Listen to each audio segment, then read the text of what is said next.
तेरे बिना नामुमकिन है जिंदगी का गुजारा सनम हो जिंदगी का गुजारा सनम। আমি যাই, তোমার কপালে এখন শনি রবি সোম তিনটেই আছে। বলে আহান চলে যায়। ওই চুন্নি, শেওড়া গাছের শাক চুন্নি, তোর সাহস হলো কি করে আমাকে তার ছিঁড়া বলার? আরে আমার তার ছিঁড়া তুকু বেস্টু, রাগ করিস না, তুই অনেক ভালো, প্লিজ রাগ করিস না। তার আগে তুই যা পোশাক পাল্টে নে, তা না হলে ঠান্ডা লেগে যাবে। আচ্ছা চল। বলে আনায়া লিজার রুম থেকে নিজের পোশাক নিয়ে পাল্টে নেয়। তারপর দুইজন মিলে ছাদে চলে যায়। ছাদে গিয়ে দেখে হনুমান নির্ঝর দাঁড়িয়ে আছে। আমরা দুজন কি আসতে পারি? নির্ঝর পিছনে ফিরে দেখে তারা দুজনেই দাঁড়িয়ে আছে। আরে এসো। উফ আল্লাহ, এই পেতনি আবার এখানে? স্যার চলুন আমরা চারজন এইখানে গিয়ে বসি। ওকে চল। এই বলি আমরা চারজন একসাথে বসে আছি, আর তার মাঝে নির্ঝর আর চোখে তোহার দিকে আর তোহা আর চোখে নির্ঝরের দিকে তাকিয়ে আছে। আর আমি দুজনের এই সিন দেখে হাসবো নাকি কান্না করব বুঝতেছি না। তখনই নির্ঝর আমাকে জোর করে গান গাওয়ার জন্য, কিন্তু আমি রাজি হই না। অনেক জোরাজুরি করার পর আমি রাজি হই গান গাওয়ার জন্য।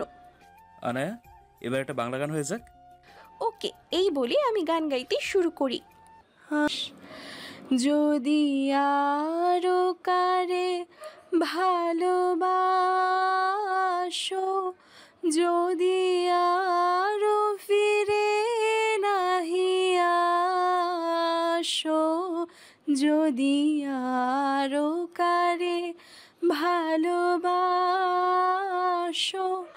যদি আরো ফিরে নাহি আসো, তবে তুমি যাহা চাও তাই যেন পাও, আমি যত দুঃখ পাই গো। এইবার কিন্তু আপনি বদের হাড্ডি গান গাইবেন। আরে বাহ আনায়া, তুমি তো খুব সুন্দর গান গাইতে পারো। আর আমি তো মনে করছি তোমার বকার রেসিপির মতো তোমার গান হবে। আরে বান্ধবীটা আমার। 1 মিনিট দাঁড়াও, আমি আসছি। বলে নির্ঝর দৌড়িয়ে তার রুম থেকে গিটার নিয়ে এসে আহানের হাতে ধরিয়ে দেয়। গিটার হাতে পাওয়ার পর আহান গান গাইতে শুরু করে। আমি এমন একটা তুমি চাই, যে তুমিতে আমি ছাড়া অন্য কেহ নাই। আমি এমন একটা তুমি চাই, যে তুমিতে আমি ছাড়া অন্য কেহ নাই। তুমি একবার বলো যদি আমি পাড়ি দিব খরস্রোতা নদী। ও তুমি একবার বলো যদি আমি পাড়ি দিব খরস্রোতা নদী। আমি এমন একটা তুমি চাই, যে তুমিতে আমি ছাড়া অন্য কেহ নাই। পুরো গানটায় আহান আনায়ার দিকে তাকিয়ে গিয়েছিল, কিন্তু এদিকে আহানের গান শুনেই আনায়া তোহার কোলে ঘুমিয়ে গেছে। আনায়ার এমন কাণ্ড দেখে তিনজনেই শব্দ করে হেসে দেয়। আহানের গিটারটা নির্ঝরের হাতে দিয়ে আনায়াকে পাঁজা কোলে তুলে নিজের রুমে গিয়ে বিছানায় শুয়ে দেয়। আহান এক মনে তাকিয়ে আছে আনায়ার মায়া ভরা মুখটার দিকে, আর মনে মনে বলে, ঘুমিয়ে গেলে অনেকটাই শান্ত আর মায়াবী লাগে আনায়াকে, কিন্তু জেগে গেলে পুরো মুখ দিয়ে খই ফুটে। জানি না কি আছে এই আয়ানার মাঝে। হ্যাঁ, আমি ভালোবাসি, খুব ভালোবাসি আয়ানাকে। অন্যদিকে নির্ঝর আর তোহা দুজনেই গল্প করতে থাকে। আহান আনায়াকে শুয়ে দিয়ে ছাদে এসে দেখে দুজনে জমিয়ে বেশ আড্ডা দিচ্ছে। তা দেখে আহান মুচকে এসে নিচে চলে যায়। আহান নিজের রুমে এসে নিজের জিনিসপত্র গুছিয়ে নেয়। রুম থেকে বের হওয়ার সময় আবার আনায়ার দিকে চোখ যায়, বেশ আরাম করে ঘুমিয়ে আছে। আহান নিজের রুম থেকে বের হয়ে ছাদে চলে যায় নির্ঝরের কাছে, যে আজকে তারা চারজন চলে যাবে। আহানের কথা মতো নির্ঝর তার রুমের দিকে পা বাড়ায়। আর তোহা এক দৌড়ে আহানের রুমে চলে যায় আনায়াকে ডাক দিতে। রুমে এসে দেখে আনায়া উবুর হয়ে হাত পা ছড়িয়ে ঘুমিয়ে আছে। আনু, আনু, এই আনু, আর কত ঘুমাবি? আমাদের যাওয়ার সময় হয়ে গেছে, উঠ বলছি বান্দরনি। এই তুই যা তো, আমি আর কিছুক্ষণ ঘুমাবো। আনু, আজকে আমরা চলে যাব, তোর কি মনে আছে? তোহার কথা শুনে আমি ঘুম থেকে লাফ দিয়ে উঠি। কি বললি, আজকে আমরা সবাই চলে যাব? আমার তো এখানে বেশ ভালো লাগছে। তুই একটা কাজ কর, এই বদের হাড্ডিকে বল যে আরো কিছুদিন থেকে যাই। না বাবা, আমি পারবো না, এমনিতে আমার ভীষণ ভয় করে, আর তার উপর এই কথা বলবো, কখনোই না। ওকে ফাইন, আমি যাচ্ছি ভিতর ডিম। বলেই আমি রুম থেকে বের হয়ে যাই, আর সেই সময় বদের হাড্ডি সিঁড়ি দিয়ে উপরে আসছে। আমি এমনভাবে দৌড়াইছি যে কিসের সাথে ধাক্কা খাবো তার কোনো খেয়াল নেই। আমি সিঁড়ি দিয়ে যেই না নামতে যাব, সেই সময় বদের হাড্ডির সাথে ধাক্কা লাগে, আর সাথে সাথে আমাকে আহান ধরে ফেলে। বাচ্চাদের মতো দৌড়াচ্ছ কেন? যদি পরে ব্যথা পেতে তাহলে কি হতো? আপনি তো আছেন আমাকে ধরার জন্য, পড়ে যাওয়ার থেকে আমাকে বাঁচাবেন। এই যে মিস বকবক, কি ভাবছ? আনায়ার কোনো খেয়াল নেই, এক মনে তাকিয়ে আছে আহানের দিকে। আহান সোজা করে দাঁড় করালে যেই না আনায়ার কাছ থেকে সরে যাবে, তখনই আনায়ার গলার চেনের সাথে আহানের শার্টের বোতামে প্যাঁচ লাগে। আনায়া তা খুলতে গেলে আহানের এক ধাপ আরও কাছে চলে আসে। এতটা কাছে আসতে আনায়ার হার্টবিট বেড়ে চলেছে, বারবার হাত কাঁপছে। তা দেখে আহান বলে, তোমার খুলতে হবে না, আমি নিজেই করে নিয়েছি। আহান তার বোতাম থেকে আনায়ার চেন খুলতে গিয়ে আনায়ার চোখে চোখ পড়ে। আহান যেন আনায়ার চোখ থেকে নিজের চোখ সরাতেই পারছে না। আহানের খুব ইচ্ছা করছে আনায়ার কপালে একটা ভালোবাসার পরশ এঁকে দিতে। আহান নিজের মনের সুপ্ত বাসনাটা নিজের মনেই রেখে এইভাবে চেনের প্যাচটা খুলে দিয়ে বলে, তাড়াতাড়ি রেডি হয়ে নিচে চলে আসো, আজই আমরা রওনা দিব। এই বলে আহান চলে যায়। আনায়া আর কিছু না বলে লিজার রুমে গিয়ে নিজের সব কিছু গুছিয়ে নেয়। একটু আগে ঘটে যাওয়া ঘটনা কিছুতেই আনায়ার মাথা থেকে সরছে না। নিজের ব্যাগ গুছিয়ে রুম থেকে বের হয়ে দেখে সীমা হাতে কফি নিয়ে আহানের রুমের দিকেই যাচ্ছে। আনায়ার দেরি না করে দ্রুত পায়ে সীমার সামনে গিয়ে দাঁড়ায়। তার দিকে মুচকি হেসে শাকচুনির হাত থেকে কফিটা নিয়ে একটু খেয়ে বলে, আরে বাহ শাকচুন্নি, তুমি তো ভালো কফি বানাতে পারো, আমাকে আরেক মগ বানিয়ে দিও তো। তুমি এখানে কেন? আর আহান কোথায়? হ্যাঁ, আমি এখানে, তাতে কি তোমার সমস্যা হচ্ছে? আর আহান কোথায় আমি কি করে বলবো? এখন আহানকে এখানে থাকার কথা, আর তুমি কেন এখানে এসেছো? ও হ্যাঁ, আমি কি করে এখনো এলাম, কি করে এলাম আমার তো কিছু মনে নেই।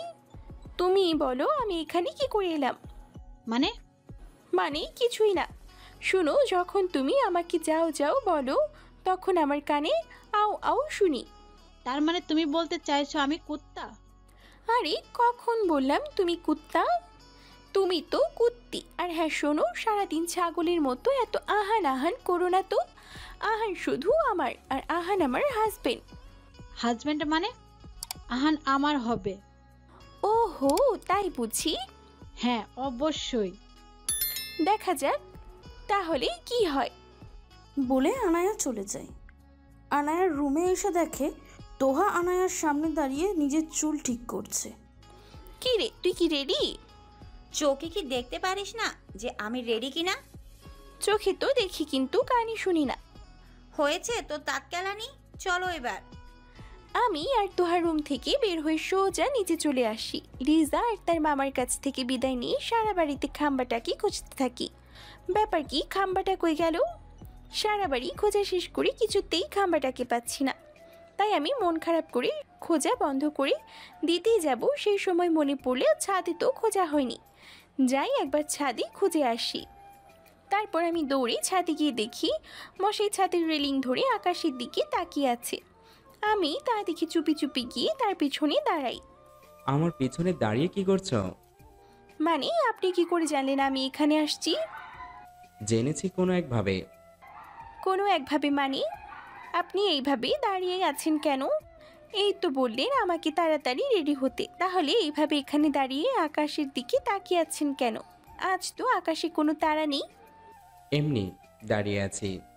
তুমি কি কিছু বলবে? আচ্ছা সত্যি করে একটা কথা বলুন তো, আপনি কি কাউকে ভালোবাসেন? ভালোবাসি। কেন বলো তো? আচ্ছা তাহলে আপনি কাকে ভালোবাসেন? সেইটা তোমায় বলবো কেন? হ্যাঁ সেই তো, আমাকে বলবেন কেন আপনি? আমি জানি আপনি সেই সীমা না ডিমা তাকেই ভালোবাসেন, সীমাকে বিয়ে করবেন, ওই নাগপুচিটাই আপনার বউ হবে। কি? সীমার নাক বুচি? তা নয় তো কি, হ্যাঁ নাগপুচিকে নাগপুচি বলবো না তো কি বিশ্ব কুইন বলবো? আপনার কি কিছু চোখে পড়ে না? ওই সীমাকে একদম আমার সহ্য হয় না, আর আপনি একদম ওকে বিয়ে করবেন না প্লিজ। কেন সহ্য হয় না? আর তুমি কেনই বা কান্না করছো বলো তো? জানি না আমি, আর আপনি ওকে বিয়ে করবেন না বাস। আহান আনায়ার কানের কাছে এসে বলে, আর যদি বিয়ে করি তো? তাহলে আমি আপনাকে চাইনিজ কুড়াল দিয়ে কেটে কুচি কুচি করে শিক কাবাব বানিয়ে কুত্তাকে খাওয়াবো, আর কুত্তার মাংস ওই সীমাকে না ডিমাকে তাকে খাওয়াবো। হ্যাঁ কেন? জানি না। বলে এক দৌড়ে ছাদ থেকে নেমে সোজা গিয়ে গাড়িতে বসে কান্না শুরু করে দেয় তোহা। তা দেখে বলে, কিরে তুই এভাবে কান্না করছিস কেন? কি হয়েছে? এমনি কিছু হয়নি। সত্যি করে বল তো কি হয়েছে? আরে বললাম তো কিছু হয়নি, আমার ভালো লাগছে না। দুজনের কথার মাঝে আহান আর নির্ঝর এসে গাড়িতে বসে পড়ে। নির্ঝর আনায়ার দিকে তাকিয়ে বলে, কি হয়েছে? কি হয়েছে তোমার আনায়া? চোখ দুটো অসম্ভব লাল হয়ে আছে। তুমি কি কান্না করেছো? না তো, কান্না করব কেন? আর কার জন্যই বা কান্না করব? চোখে হয়তো কিছু গিয়েছে, তার জন্য চোখ লাল দেখাচ্ছে। কথাগুলো আনায়া আহানের দিকে তাকিয়ে বলল। আর এদিকে আহান মনে মনে ভীষণ খুশি হচ্ছে আনায়াকে জেলাস ফিল করাতে পেরে। আহান আর কিছু না ভেবেই গাড়ি স্টার্ট দিয়ে চলে যায়। গাড়ি চলছে তার আপন গতিতে। এদিকে চলছে আরিফ রেজওয়ানের প্ল্যান। যেভাবেই হোক আহানের সাথে আনায়ার বিয়ে দিবে। সে নিজেই আনায়ার সাথে কথা বলবে। আর সাহেলা শুধু চিন্তা করছে এই বিয়ে কথা শোনার পর দুজনের কি অবস্থা হবে। যেখানেই দুজন দুজনকে সহ্য করতে পারে না, আর সেখানে একসাথে থাকবে দুজন সারা জীবনের জন্য। না জানি দুজনের কপালে কি লেখা আছে। তুমি কি ভাবছো বলো তো? অনেকক্ষণ থেকে দেখছি তুমি কি যেন নিয়ে ভাবছো। কি ভাবছো বলো তো? ভাবছি যেখানে দুজন দুজনকে সহ্য করতে পারে না, আর সেখানে দুজন সারা জীবনের জন্য একসাথে থাকবে। হ্যাঁ, এটা ভেবেই আমার মাথা ঘোরাচ্ছে।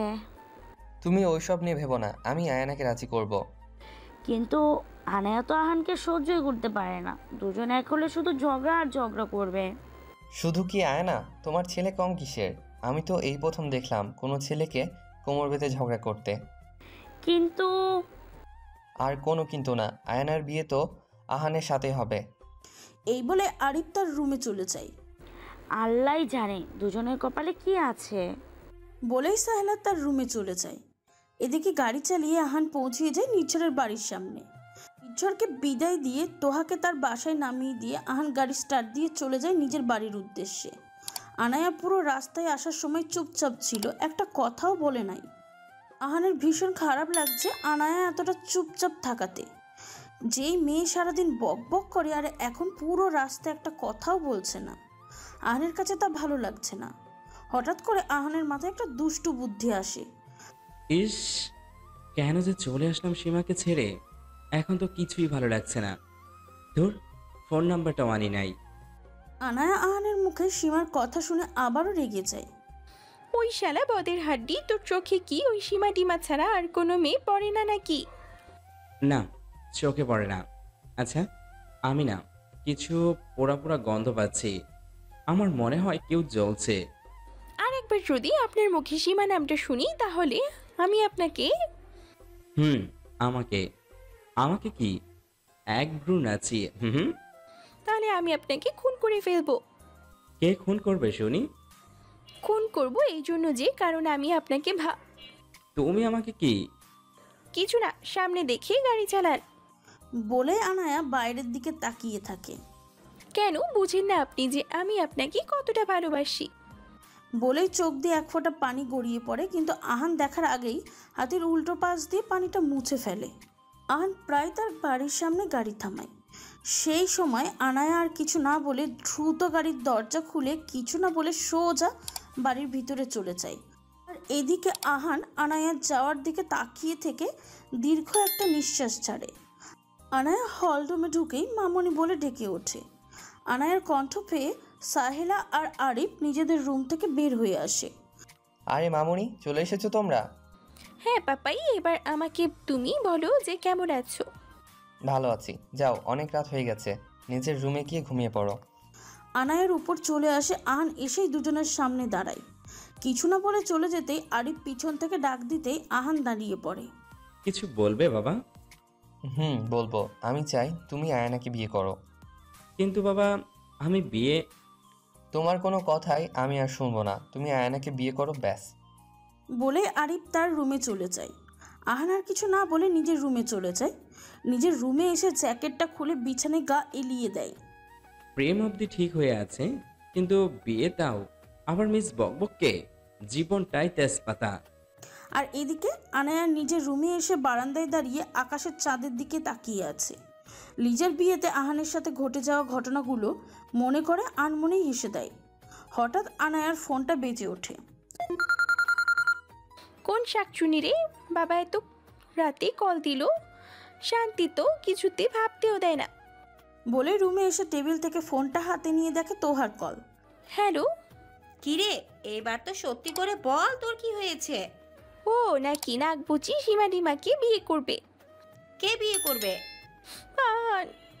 ও, আহান স্যার বিয়ে করলে তাতে তোর সমস্যা কোথায়? কুত্তি বান্দরনি, আমার সমস্যা কোথায় তুই জানিস না? কোথায়? ও, বুঝেছি। তুই এখন বুঝ। তুই স্যারকে ভালোবাসিস, তাই না? জানি না আমি। বাসিস। আচ্ছা, তুই যদি স্যারকে সত্যি ভালোবাসিস তাহলে বলে দে। আমি পারবো না বলতে। কেন? আমি কেন আগে বলবো? ওই বদের হাড্ডি আগে বলবে। আচ্ছা, স্যার যদি আগে না বলে তো? আগে বলবে না কেন? আচ্ছা, স্যার যে তোকে ভালোবাসে, তুই কি শিওর? না। তাহলে স্যার যদি তোকে আগে প্রপোজ না করে তো? তুই তো আর শিওর না যে স্যার তোকেই ভালোবাসে? শিওর না, তবে উনি যদি আমাকে ভালো নাই বাসতো তাহলে আমার সব ব্যাপারে উনি এত ভাবেন কেন তুই বল? তাই তো। আচ্ছা, স্যার যে সীমাকে বিয়ে করবে তুই কি করে জানলি?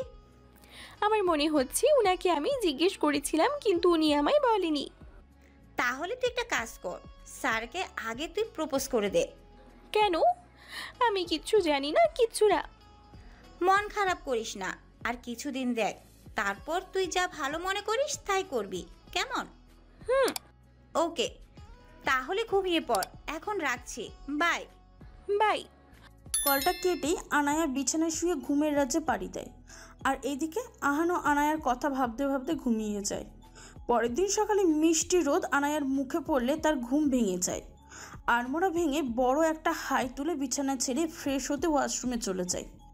ফ্রেশ হয়ে এসে আয়নার সামনে দাঁড়িয়ে নিজেকে একবার দেখে নিচে চলে যায়। নিচে গিয়ে দেখে পাপায় হাতে খবরের কাগজ নিয়ে বসে আছে আর মামনি কিচেনে রান্না করছে। আনায়া মুচকে এসে আরিফের পাশে গিয়ে বসে। শুভ সকাল পাপাই। শুভ সকাল মামনি। এত মন দিয়ে কি বলছো? তোমার জন্য পাত্র খুঁজেছি। ও আচ্ছা, কি আমার জন্য পাত্র মানে? পাত্র মানে কি? তোকে বিয়ে দিতে হবে না? এই মামুনি, তোমার দাঁত কেলানি বন্ধ করো, আমি বিয়ে করব না। কেন, সমস্যা কি? উফ পাপাই, তুমিও মামুনির সাথে নাগিন ডান্স দিচ্ছ। এই চুপ করতো। তাদের কথার মাঝে একজন ঘটক আসে আনায়ার জন্য পাত্র দেখাতে। না জানি ঘটকের কপালে আজ কি আছে। মিস্টার আরিফ রেজওয়ান বাড়িতে আছে? আরে আজিজ সাহেব, আপনি কেমন আছেন? এই তো ভালো আছি। তা হঠাৎ এখানে আসার কারণটা কি জানতে পারি? জি অবশ্যই, এখানে আসার কারণ হলো আপনার মেয়ে আনায়ার জন্য বিয়ের প্রস্তাব নিয়ে। নিজের বিয়ের কথা শুনে আনায়ার মাথা প্রচুর গরম হয়ে যায়। ওই ঘটক, আপনার সাহস তো কম না, আমার বিয়ের প্রস্তাব এনেছেন। তা ছেলেটাকে? সেটা আমার একমাত্র ছেলের সাথে তোমাকে বিয়ে দিব। যেই না চেহারা, নাম রেখেছে মোটা ভ্যাজ পেয়ারা। উঠুন, আপনার সাহস তো কম না। আপনার মোটা ছেলের জন্য আমাকে চাইতে আসছেন। এখন যদি আপনি বাসা থেকে না বের হন তাহলে কি করব দেখবেন। এই বলে আনায়া ফ্রিজ থেকে ডিম নিয়ে এসে ঘটক আজিজের দিকে মারতে থাকে। এ মেয়ে, কি করছো? কি ডিম কেন মারছো? আমি চলে যাচ্ছি।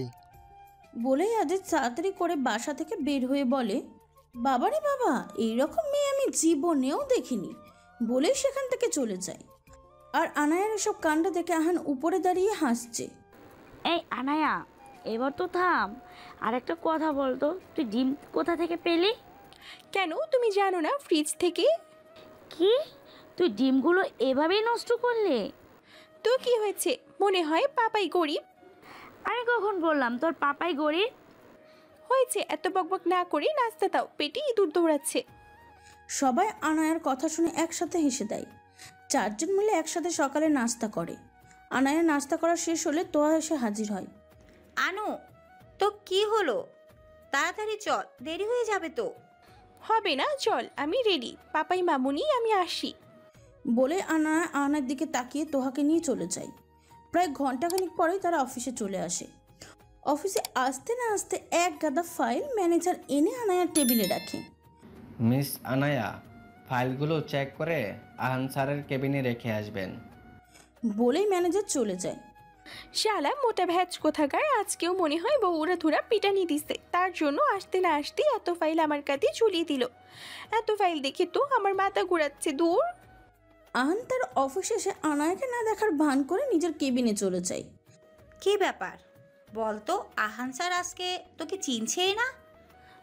তাই তো, খাম্বার স্মৃতি শক্তি হারিয়ে গেল নাকি রে? দূর, কি বলিস এসব আবল তাবল? তাহলে আমাকে চিনতেছে না কেন তুই বল? অফিসে আসা মাত্রই সবাই আগে আমাকে ডাকে, কিন্তু আজকে কি হলো উজবুকের? আমার মনে হচ্ছে ইচ্ছে করেই কিছু বলছে না।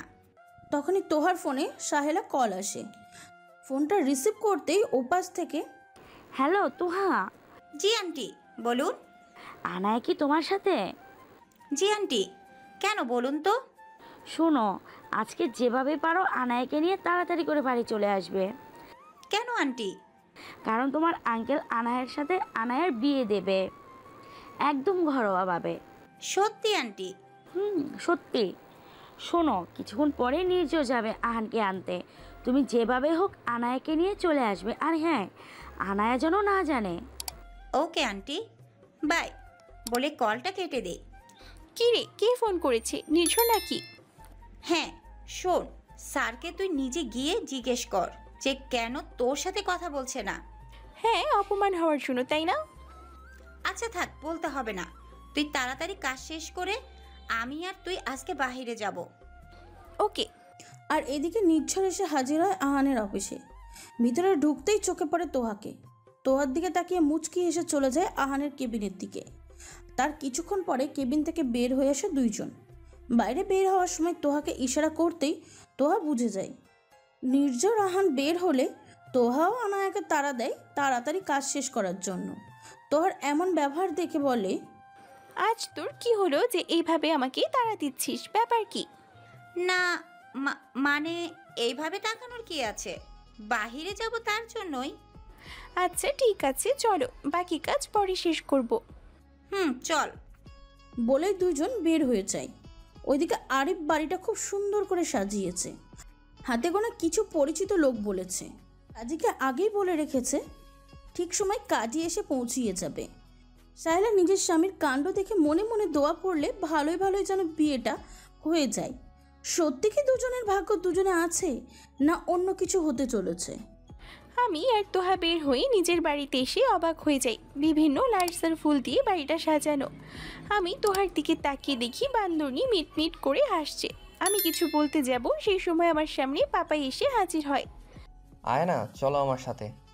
কিন্তু পাপাই কোথায়, আর বাড়িটা এভাবে সাজানো কেন? বাড়ি এইভাবে সাজানোর কারণ হলো আজ তোর বিয়ে, তার জন্য। মানে আমার বিয়ে আর আমি জানি না? আমি এই বিয়ে করতে পারবো না। আর ছেলেটাই বা কে যে নাচতে নাচতে আমাকে বিয়ে করতে আসছে? বিয়ের শখ না মিটিয়ে দিব। প্লিজ পাপাই, আমি বিয়ে করতে পারবো না। কেন তুই বিয়ে করবি না? কারণ আমি একজনকে তুমি চলো আমার সাথে। আর কি, আমি বাধ্য হয়ে পাপাইয়ের সাথে রুমে চলে যাই। অন্য রুমে এসে দেখি বিছানায় শাড়ি আর গহনা রাখা। এইসব দেখে যেন আমার মাথা ঘুরে যাচ্ছে, ভীষণ কান্না পাচ্ছে। যাকে ভালোবাসি তাকে ছেড়ে অন্য কারোর সাথে পাপাই আমার বিয়ে ঠিক করলো। কিন্তু আহানকে দেখছি না কেন? সে কি সব জানে? তার জন্যই কি আমার সাথে অফিসে কথা বলেনি? এইসব ভেবেই যেন বুকের ফেটে প্রচুর কান্না পাচ্ছে, কিন্তু আমার মাথায় আসছে না যে এইটা আমার রুম না তাহলে কার রুম। এইসব যেন আমি ভুলে গেছি। মাথায় শুধু একটা কথাই ঘুরছে, বদের হাড্ডিকে ছাড়া কি করে থাকবো। আমি জানি মামুনি তুমি কি ভাবছো। দেখো মামুনি, আমার বন্ধু মারা যাওয়ার আগে তোমাকে আমার হাতে তুলে দেই। আমি জানি হয়তো তুমি আমার উপর রাগ করে আছো, কারণ আমি তোমার বিয়ের দায়িত্ব নিয়েছি তার জন্য।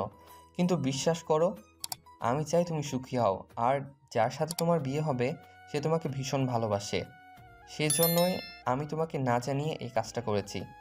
না পাপাই, আমি একটু তোমার উপর রেগে নেই। তুমি যা করছো আমার ভালোর জন্যই করছো। আমি এই বিয়ে করব, কারোর সামনে তোমাকে ছোট হতে দেব না। কিন্তু আমার একটা কথা রাখতে হবে। কি কথা মামুনি? বিয়ের পর আমি এখানেই থাকবো। আচ্ছা ঠিক আছে, আমি তোহাকে পাঠিয়ে দিচ্ছি, তুমি রেডি হয়ে নাও। আমি তোহাকে পাঠিয়ে দিচ্ছি বলে আর এই রুম থেকে চলে যাই। হল রুমে গিয়ে পাপাই তোহাকে ইশারা করতেই তোহার সোজা চলে আসে আহানের রুমে। তোহার রুমে এসে দেখে আনায়া বারান্দায় দাঁড়িয়ে আছে।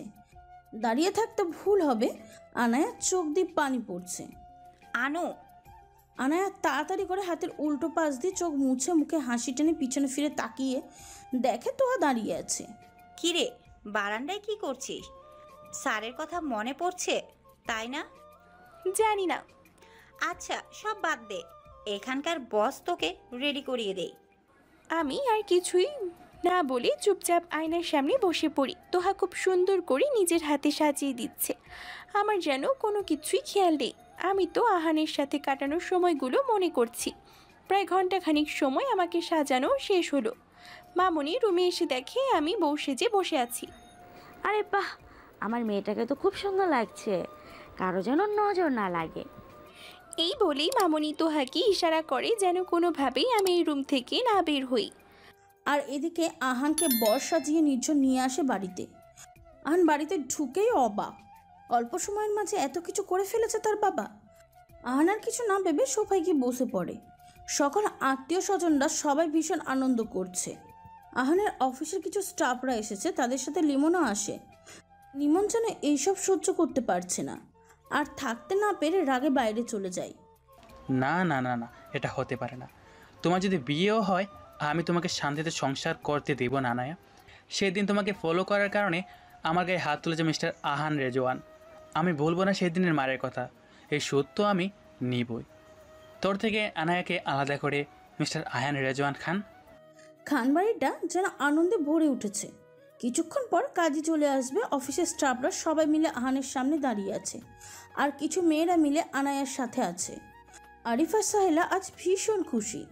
আনায়া কোথাও যাবে না, সারা জীবনের জন্য তাদের মেয়ে তাদের কাছেই থাকবে। ঘণ্টাখানিক পরে কাজী চলে আসে। কাজী সোজা গিয়ে আহানের সামনে বসে পড়ে। কাজী খাতায় সব কিছু লিখে আহানকে কবুল বলতে বললে আহান কবুল না বলে তার বাবার দিকে তাকিয়ে থাকে। কিরে, তুই কি মেয়ে যে এইভাবে আঙ্কেলের দিকে তাকিয়ে আছিস? কবুলটা বলে দে না। চুপ শালা, আমি কখন বললাম আমি মেয়ে? আমি তো চিন্তা করছি বিয়ের পর আমার জীবনটা কি হবে। বাসর ঘরে বসে বসে ভাবিস, এখন কবুলটা বলে দে আমার ভাই।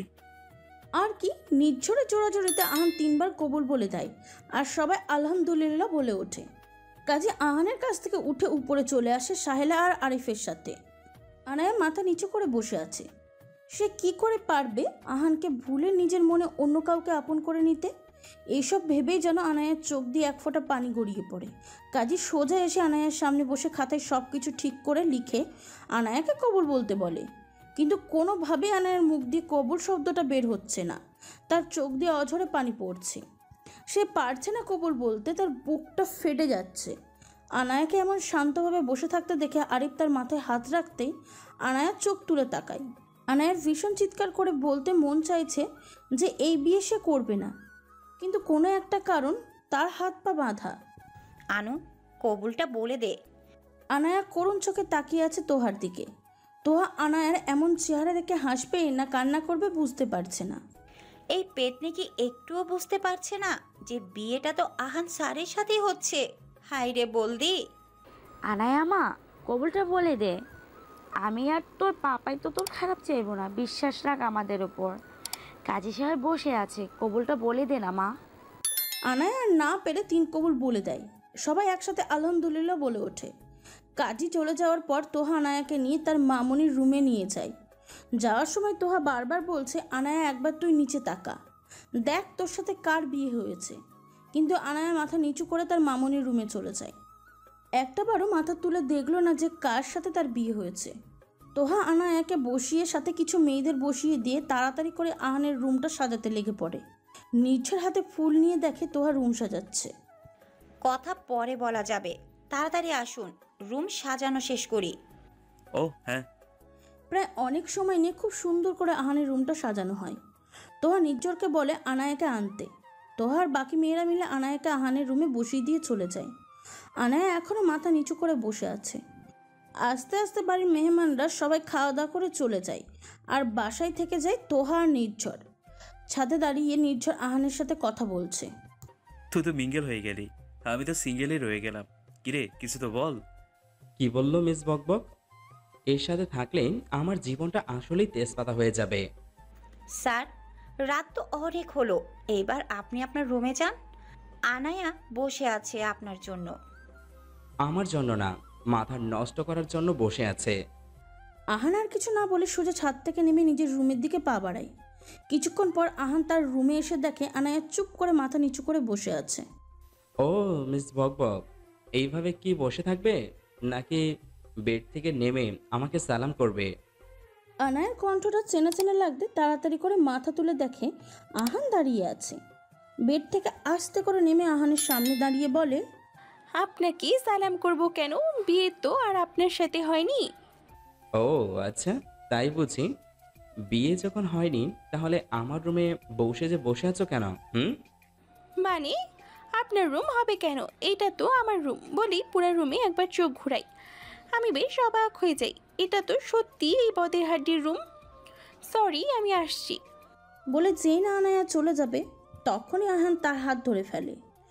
ও আমার বউ, বরকে একলা রেখে কোথায় যাওয়া হচ্ছে শুনি? মানে এই যে আহান স্যারের সাথে তোর বিয়ে হয়েছে, আর সব কিছু আঙ্কেল আন্টি আর আমাদের প্ল্যান ছিল।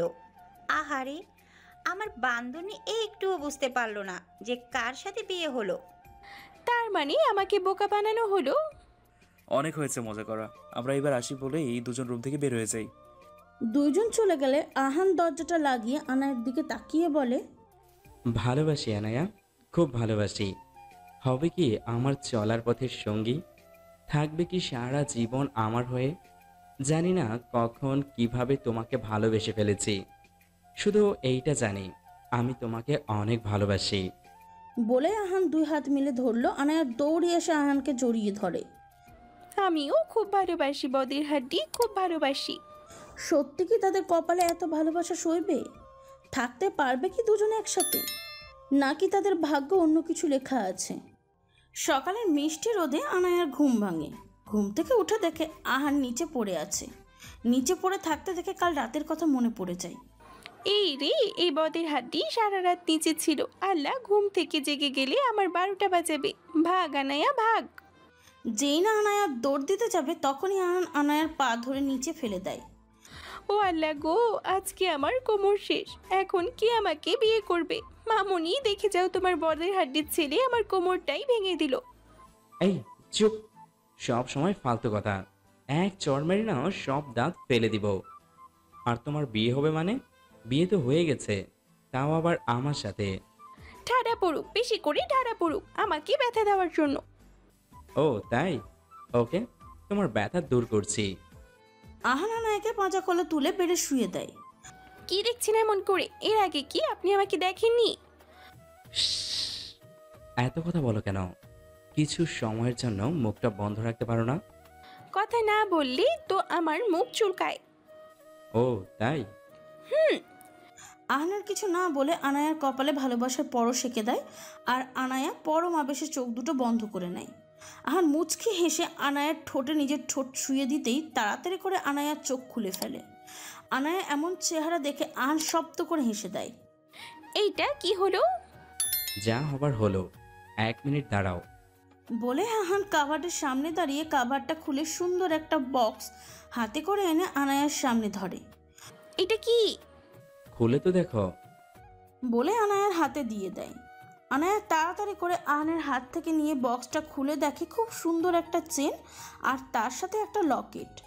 মুহূর্তের মাঝে আনায়ার মুখে হাসি ফুটে ওঠে আর বলে, আপনি আমার জন্য এনেছেন? আমার দুষ্টু মিষ্টি বইয়ের জন্য। শুধু লকেটটাই দেখলে, তার ভিতরে কি আছে সেটা দেখলে না? আহানের কথা শুনে আনায়া লকেটটা খুলেই দেখে খুব সুন্দর করে দুইজনের ছবি রাখা আছে।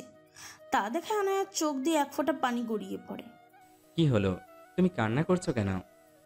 আনায়ার কিছু না বলে দ্রুত বসা থেকে উঠে আহানকে জড়িয়ে ধরে। আপনি আমাকে এতটা ভালোবাসেন? জীবনের চাইতেও বেশি আমি আমার আনায়াকে ভীষণ ভালোবাসি। এই নিন ধরুন, নিজের হাতে এটা পরিয়ে দিন। আহান নিজের হাতে আনায়ার গলার লকেটটা পরিয়ে দেয়। এইটা কখনোই তোমার গলা থেকে খুলবে না, আমি থাকি আর না থাকি, কখনোই এই লকেট তুমি তোমার গলা থেকে খুলবে না। বলে আহান ওয়াশরুমে চলে যায়। আহান ফ্রেশ হয়ে এলে আনায়া চলে যায় ফ্রেশ হতে। আনায়ার সামনে দাঁড়িয়ে আহানের দেওয়া লকেটটার দিকে তাকিয়ে মুচকি হেসে শাওয়ার নিয়ে নেয়। প্রায় 15 মিনিট পর আনায়া বের হয়ে এসে দেখে আহান আনায়ার সামনে দাঁড়িয়ে নিজের চুল ঠিক করছে। এই যে মিস্টার বদের হাড্ডি, এত সেজে কোথায় যাওয়া হচ্ছে? আহান নিজের এক হাত আনায়ার কোমরে রেখে নিজের কাছে নিয়ে আসে। কোথায় যাচ্ছি তুমি মনে হয় জানো না? অফিস যাবেন ভালো কথা, কিন্তু এত সেজে যেতে হবে কেন? আর আপনাকে কে বলেছে এত সুন্দর হতে? আমি আবার কি করলাম? কোথায় এত সেজেছি? অফিসে যাব তাই রেডি হলাম, এই আর কি। তুমি কি আজকে যাবে না অফিসে? যাবো তো, আপনি নিচে যান, আমি রেডি হয়ে আসছি। আচ্ছা, আজকে আমি নিজের হাতে তোমাকে রেডি করিয়ে দেই, কি বলো? না, আপনি যান, আমি নিজেই রেডি হতে পারবো। ওকে। এই বলেই আনায়ার কপালে চুমু দিয়ে আহান নিচে চলে যায়। আহানকে একা নিচে নামতে দেখে আরিফ বলে ওঠে, আহান, তুমি একা কেন? আয়না কোথায়? বাবা, আনায়া। এই তো আমি চলে এসেছি। তাহলে তোর ঘুম ভেঙে এলো? তাড়াতাড়ি আয়, খাবারটা খেয়ে নে। সবাই একসাথে বসে সকালের ব্রেকফাস্ট করে নেয়। আমার হয়ে গেছে, আনায়া চলো। চলুন। বলে আরিফ আর সাহেলা দুজনের কাছ থেকে বিদায় নিয়ে বাড়ি থেকে বের হয়ে গাড়িতে বসে চলে যায়। কিন্তু তাদের গাড়িটায় যেন কেউ দূর থেকে ফলো করছে। লোকটা নিজের ফোন বের করে কাকে যেন কল করে বলে, সবকিছু রেডি তো? ওপাশ থেকে, আপনি চিন্তা করবেন না, দুজনের একজনও বেঁচে ফিরবে না। এই বলে লোকটা কল কেটে দেয়। গাড়ি চলছে আপন গতিতে। আহান আজকে অফিস না গিয়ে গাড়ি সোজা এইটা ব্রিজের সামনে দিয়ে যাচ্ছে। আহানের এই কাণ্ডটা দেখে আনায়া কিছুটা কপাল কুচকায়। এই, আপনি অফিসে না গিয়ে এখানে কি করছেন? আজকে অফিস যেতে মন চাইছেই না। আমি নির্ঝর আর তোহা দুজনকে মেসেজ করে বলেছি এইখানে চলে আসতে। দুজনের কথার মাঝে সামনে থেকে দৈত্যর মতন ট্রাক এসে আহানের গাড়ি ধাক্কা দিতেই গাড়ি অনেক বাজেভাবে উল্টে অ্যাক্সিডেন্ট করে। আনায়া আর আহান দুজনেই সিট বেল্ট ছিঁড়ে দুজনে দুই প্রান্তে পড়ে থাকে। আনায়া নিজের এক হাত বাড়িয়ে দিতেই ট্রাকটা এসে আনায়াকে ধাক্কা দিতে আনায়ার ছিটকে অনেকটা দূরে পড়ে যায়। চোখের সামনে আনায়ার এই অবস্থা থেকে আহান নিজের অন্তর আত্মা ছেড়ে আনায়া আনায়া বলে চিৎকার করে ওঠে। আর এদিকে লোকটা কল করে সাথে সাথে জানিয়ে দেয় যে দুজনেই শেষ। অপর পাশ থেকে লোকটা উচ্চস্বরে হাসতে থাকে। আয়না যদি আমার না হয় তাহলে সে তোর হবে না, মিস্টার আহান রেজওয়ান খান। সেই লোকটা আর কেউ না, লিমন ছিল। হ্যাঁ, ওই দিনের অপমান সহ্য করতে না পেরে লিমন আজকে এই সুযোগটাই নিল। চোখের সামনে আনায়ার এমন অবস্থা দেখে আহানের মনে হচ্ছে তার জানটা বের হয়ে যাচ্ছে। আস্তে আস্তে আহান নিজের চোখ দুটো বন্ধ করে নেয়। পড়ে আছে দুই প্রান্তে দুটি ভালোবাসার মানুষ। এদিকে নির্ঝর বারবার আহানকে কল করছে, কিন্তু কোনোভাবেই আহান কল তুলছে না। কলটা বেজেই চলেছে। আহানের সামনে মানুষ ভিড় জমিয়ে আছে। এত মানুষের মাঝে একজন লোক আহানকে চিনতে পেরে তাড়াতাড়ি করে ছুটে আসে আহানের কাছে। লোকটা আর কেউ না, সেই ঘটক আজিজ সাহেব ছিল। দৌড়ে আহানের কাছে এসে তাকে সোজা করে দেখে খুব বাজেভাবে অ্যাক্সিডেন্ট হয়েছে। কিছুটা দূরে বাজেভাবে পড়ে আছে আহানের গাড়ি। হঠাৎ করে আহানের ফোন আবারও বেজে ওঠে। সাথে সাথে ফোনটা হাতে নিয়ে রিসিভ করে হ্যালো বলতেই, কিরে তুই কোথায়? সে কখন থেকে কল করছি, কলটা তো রিসিভ করবি নাকি? হ্যালো আহান, কথা তো বল। আমি আহান না। তাহলে কে আপনি? আমি আহানের বাবার পরিচিত। আনের খুব বাজেভাবে অ্যাক্সিডেন্ট হয়েছে। কি? আপনি কি বলছেন? আহানের অ্যাক্সিডেন্ট মানে? আমি আসছি। এই বলে নির্ঝর কল কেটে হাওয়ার বেগে গাড়ি চালায়। আর এদিকে তোহা তো কিছুই বুঝতে পারছে না। কি হয়েছে? আহান স্যারের অ্যাক্সিডেন্ট? স্যারের সাথে তো আনু ছিল। আনু ঠিক আছে তো? তোহা, আমার মাথায় কিছুই কাজ করছে না। এই বলেই নির্ঝর দ্রুত গাড়ি চালিয়ে সেখানে পৌঁছিয়ে যায় যেখানে আহানের গাড়ি অ্যাক্সিডেন্ট হয়। গাড়ি থেকে নির্ঝর আর তোহা নেমে দৌড়িয়ে এসে দেখে বাজেভাবে আহানের অ্যাক্সিডেন্ট হয়েছে। আর এখানে তাহলে আনায়া কোথায়? তোহা নিজের ফোন দিয়ে আনায়ার ছবি বের করে সবাইকে দেখায়, কিন্তু সবার এক কথা বলে আনায়াকে দেখেনি। নির্ঝর আর কিছু না ভেবে কিছু লোকদের সাহায্যে আহানকে গাড়িতে বসিয়ে হসপিটালের উদ্দেশ্যে রওনা দেয়। তোহার কোলে আহানের মাথা রেখে আর সেখান দিয়ে গল গল করে রক্ত ঝরছে। তোহা নিজের ব্যাগ থেকে রুমালটা দিয়ে আহানের ক্ষত জায়গাটা চেপে ধরে রাখে। আর যেন পথটা শেষ হচ্ছে না, তাদের সাথে পাল্লা দিচ্ছে। প্রায় 30 মিনিট পর নির্ঝর গাড়ি চালিয়ে আহানকে হসপিটালে নিয়ে আসে। গাড়ি থেকে নেমে নির্ঝর ডক্টর ডক্টর বলে চিৎকার করতে থাকে। কেবিন থেকে সিনিয়র ডক্টর বের হয়ে এসে দেখে নির্ঝর দাঁড়িয়ে আছে। স্যার আপনি, আর আপনার এই অবস্থা কেন? প্লিজ ডক্টর, আমার হাতে সময় নেই। আমার ভাই আহানের অনেক বড় অ্যাক্সিডেন্ট হয়েছে, প্লিজ ওকে দেখুন। ডক্টর আর দেরি না করে কিছু ওয়ার্ড বয়দের নিয়ে আহানকে আনা হলে তাড়াতাড়ি করে অপারেশন থিয়েটার নেওয়া হয়। আর ওইদিকে নির্ঝর আহানের বাড়িতে কল করে। সাহেলা রান্নাঘরে ছিল আর আরিফ নিউজ পেপার পড়ছিল। এতবার ফোনটা বাজার পর বিরক্ত হয়ে সাহেলা এসে দেখে আরিফ বেশ মন দিয়ে নিউজ পেপার পড়ছে। সাহেলা আর কিছু না বলে ফোনটা তুলে কানে দিতেই ওপাশ থেকে নির্ঝরের কণ্ঠ ভেসে ওঠে। হ্যালো আন্টি, আন্টি প্লিজ আপনি তাড়াতাড়ি আঙ্কেলকে নিয়ে হসপিটালে চলে আসুন। হসপিটালে কেন, কি হয়েছে? আন্টি, আহানের খুব বাজেভাবে অ্যাক্সিডেন্ট হয়েছে। সাহেলা এটা শুনেই যেন সাহেলার হাত থেকে ফোনটা পড়ে যায়। আর তা দেখে আরিফ সাহেলার কাছে এগিয়ে আসে। কি হয়েছে? তুমি কান্না করছো কেন? আমাদের আহানের গাড়ি নাকি বাজেভাবে অ্যাক্সিডেন্ট করেছে। কি বলছো এসব? আহানের গাড়ি অ্যাক্সিডেন্ট মানে? আমি এত কিছু জানি না, আমাকে তাড়াতাড়ি নিয়ে চল। এই বলে দুজনে বের হয়ে যায়। আর এদিকে আহানের অপারেশন চলছে। নার্সটা যেন ছোটাছুটি করছে। নির্ঝর পাথরের মতন দাঁড়িয়ে আছে। তোহা নিয়ে নির্ঝরের কাঁধে হাত রাখতে নির্ঝর তোহার দিকে তাকাতেই দেখে নির্ঝরের চোখ অসম্ভবভাবে লাল হয়ে আছে। নির্ঝর আর নিজেকে সামলাতে না পেরে তোহাকে জড়িয়ে ধরে, আহানের কিছু হলে আমি মরেই যাবো তোহা। আহান ছাড়া আমার পৃথিবীতে আর কেউ নেই। আহান আমার বন্ধু, আমার ভাই, সব কিছু। আপনি শান্ত হন, আহান স্যারের কিছু হবে না। কিন্তু আমার মাথায় একটা কথা বারবার ঘুরপাক খাচ্ছে। আহান স্যার যদি সেখানে থাকে তাহলে আনায়া কোথায় গেল? আর আমার জানা মতে আহান স্যার আর আনায়ার কোনো শত্রু নেই। তাহলে এত বাজেভাবে অ্যাক্সিডেন্ট কি করে হলো? কে বলেছে আহান স্যারের শত্রু নেই? নির্ঝর আর তোহাব দুজনেই পিছন ফিরে তাকিয়ে দেখে ম্যানেজার দাঁড়িয়ে আছে। আপনি এখানে? জি স্যার, আমি সব কিছু জানতে পেরেছি। আজ সকালে অফিসে লিমন আসে। আয়ান স্যার আর আনায়া ম্যামের খোঁজ করছিল। আমি তখন বললাম দুজন এখনও আসেনি। তখন লিমনের ঠোঁটে আমি অদ্ভুত হাসি দেখি, কিন্তু তখন সে হাসির মানে বুঝিনি, কিন্তু এখন বুঝতে পারছি। এসব কথা শুনে নির্ঝরের মাথায় রক্ত চড়ে যায়। তোহাকে বলে নির্ঝর আর ম্যানেজার অফিসের উদ্দেশ্যে বের হয়ে যায়। হাওয়ার বেগে চালিয়ে নির্ঝর অফিসে ঢুকেই দেখে লিমন ফোনে কার সাথে যেন হেসে হেসে কথা বলছে।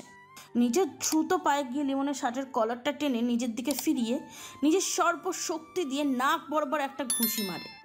ঘুষি খেয়ে লিমন ছিটকে দূরে পড়ে। ম্যানেজার সাহেব, পুলিশকে কল করুন।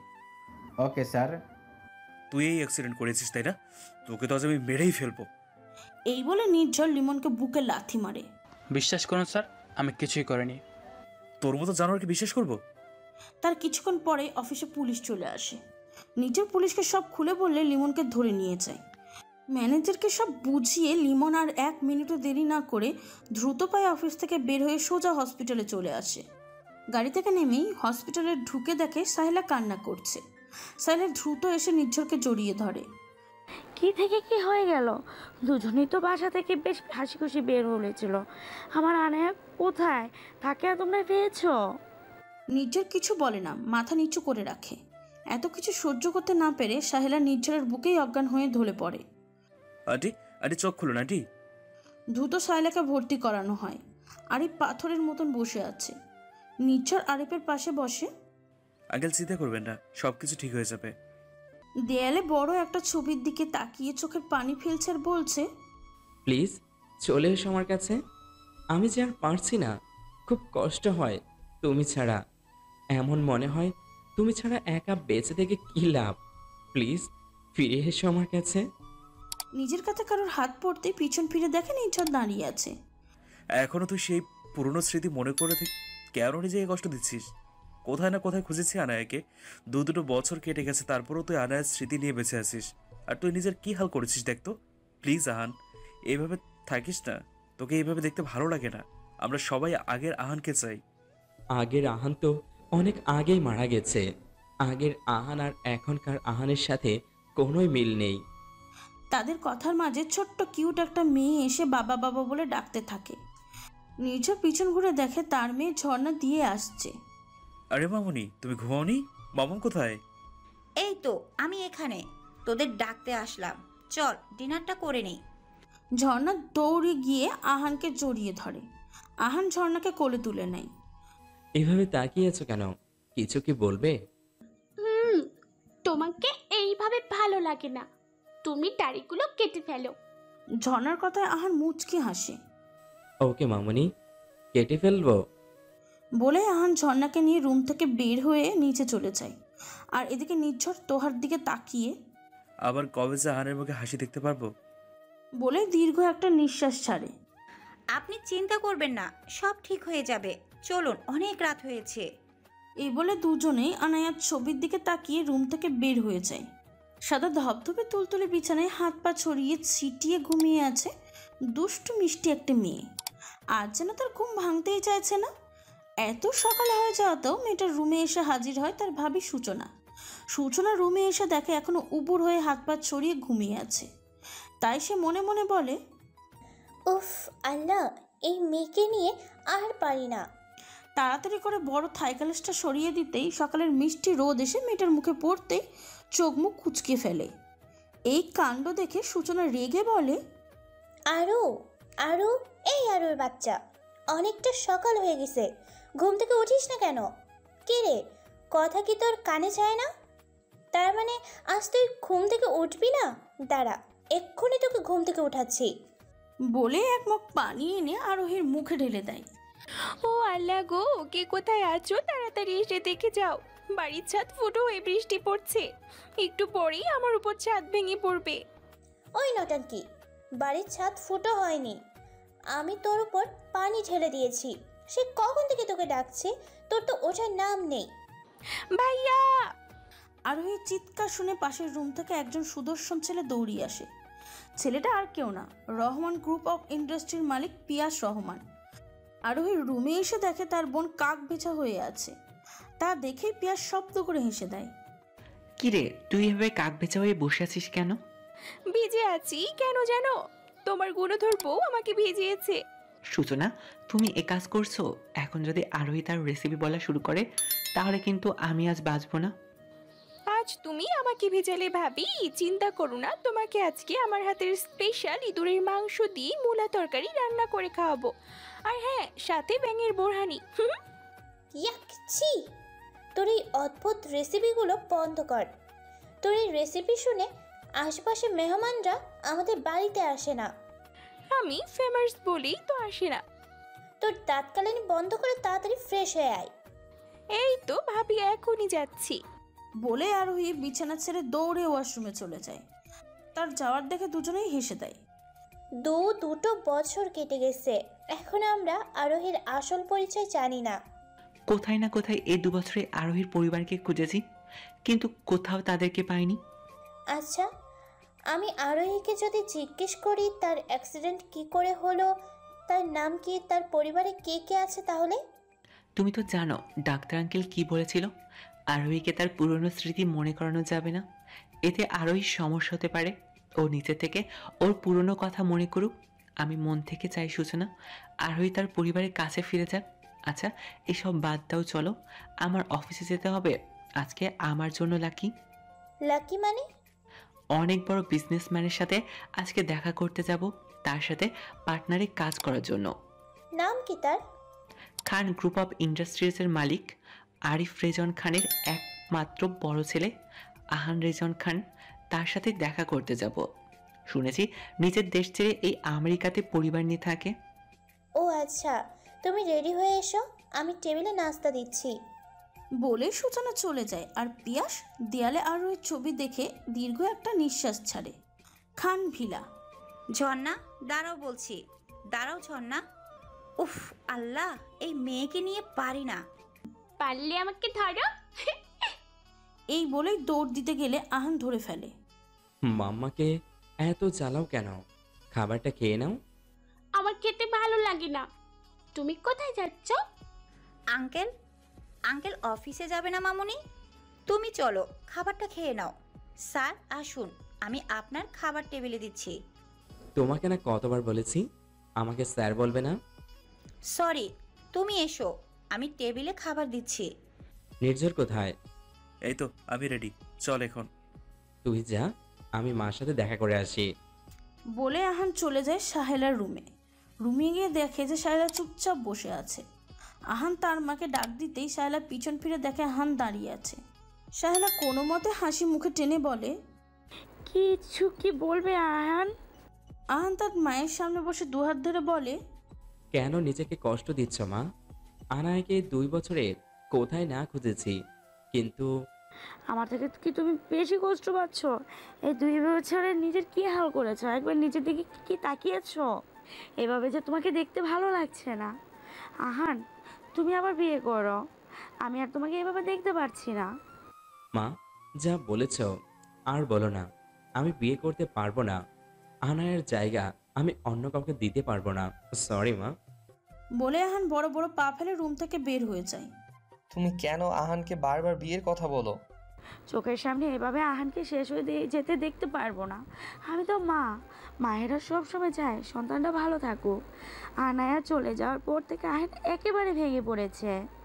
সব ঠিক হয়ে যাবে, আমার বিশ্বাস আয়না ঠিক আবার আমাদের কাছে ফিরে আসবে। আহান নিচে নেমে এসে কোনো মতে নাস্তা করে নির্ঝরকে নিয়ে বের হয়ে সোজা নিজের অফিসে পৌঁছিয়ে যায়।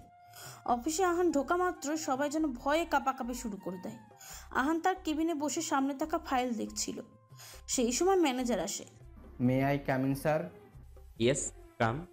স্যার, আপনার সাথে দেখা করতে রহমান গ্রুপ অফ ইন্ডাস্ট্রি থেকে পিয়াস রহমান এসেছে দেখা করতে। ওনাকে কি আপনার কেবিনে পাঠিয়ে দেব? ওকে। ম্যানেজার কেবিন থেকে বের হয়ে পিয়াস রহমানের কাছে গিয়ে বলতেই পিয়াস আহানের কেবিনে। May I come in? Yes কাম।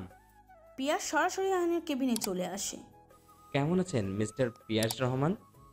আলহামদুলিল্লাহ ভালো আছি, আপনি? আমিও ভালো আছি। বসুন, বলুন কি খাবেন? চা, কফি বা অন্য কিছু? ধন্যবাদ, কিছু লাগবে না। আমি আপনার সাথে। জি আমি জানি, আপনার পেপারগুলো আমি দেখেছি। আমিও আপনার সাথে কাজ করতে রাজি। তাহলে ডিলটা পাক্কা মিস্টার আহান খান? জি। বলে ফাইলে সাইন করে দেয় আর দুজনে হাত মিলায়। তো আমি এখন আসি, ভাই। বাই। ভাবি, ভাবি, এই ভাবি, কোথায় তুমি? আমার কথা কি তোমার কানে যায় না? আরে কি হলো, সারা মতো চিৎকার করছিস কেন? কি হয়েছে বল এবার। কি? আমি সার? আর আমি সারের মতো চিৎকার করি?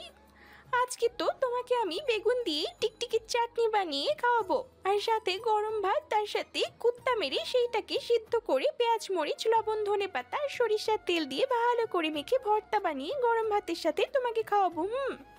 ইয়াকছি, তোর মতো হারামি মেয়ে আমি জীবনেও কোথাও দেখিনি।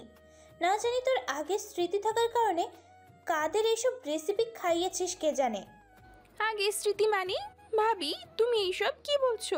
আমার স্মৃতি পুরানো কথা মানে? সূচনা যেন মুহূর্তেই মাঝে হুঁশ ফিরে আসে। সে একটু আগে কি বলেছে আরুকে? কি হলো ভাবি, চুপ কেন? পুরানো কথা মানে? আমি কে ভাবি? তুই আমার অনেক আদরের ছোট বোন। ভাইয়া তুমি? ভাইয়া ভাবি এইমাত্র কি বললো আমার পুরনো স্মৃতি মানে? আমি কি তোমার আপন বোন নই? তাহলে আমি কে? কি আমার পরিচয়? আরু, আমি তো তোর সাথে মজা করেছি আর তুই সিরিয়াসভাবে নিয়ে নিলি। না ভাবি, তুমি কখনোই মিথ্যে বলো না, সত্যিটা কি বলো। আমি কি সত্যি ভাইয়ার আপন বোন না, নাকি অন্য কিছু আছে? পিয়াসা সূচনা যেন এইবার পড়ে যায় দোটানায়। এখন তারা কি বলবে আরোহীকে? সত্যিই তো, সে তো তার বোন না, কিন্তু বোনের চাইতেও বেশি। আরও তোর ভাবি তোর সাথে মজা করছে, আর কিছুই না। আচ্ছা এসব বাদ দে, শোন, আজকে আমার ডিল সাইন হয়েছে। সত্যি ভাইয়া, কংগ্রাচুলেশনস। তা কার সাথে তোমার পার্টনারের কাজ করার ডিলটা হলো? অনেক বড় বিজনেসম্যানের সাথে। নে ধর মিষ্টি খা। তো নাম কি সেই লোকটার? খান গ্রুপ অফ ইন্ডাস্ট্রিজ মালিক মিস্টার আহান রেজন খান। আহান রেজওয়ান? নামটা শুনেই যেন আরোহী তার ভাইয়ের দিকে তাকিয়ে থাকে। কিরে তুই হাতে মিষ্টি নিয়ে দাঁড়িয়ে আছিস কেন? আহান রেজওয়ান খান? কিন্তু তুই কি তাকে চিনিস? চিনি না, কিন্তু কিন্তু কি আরো?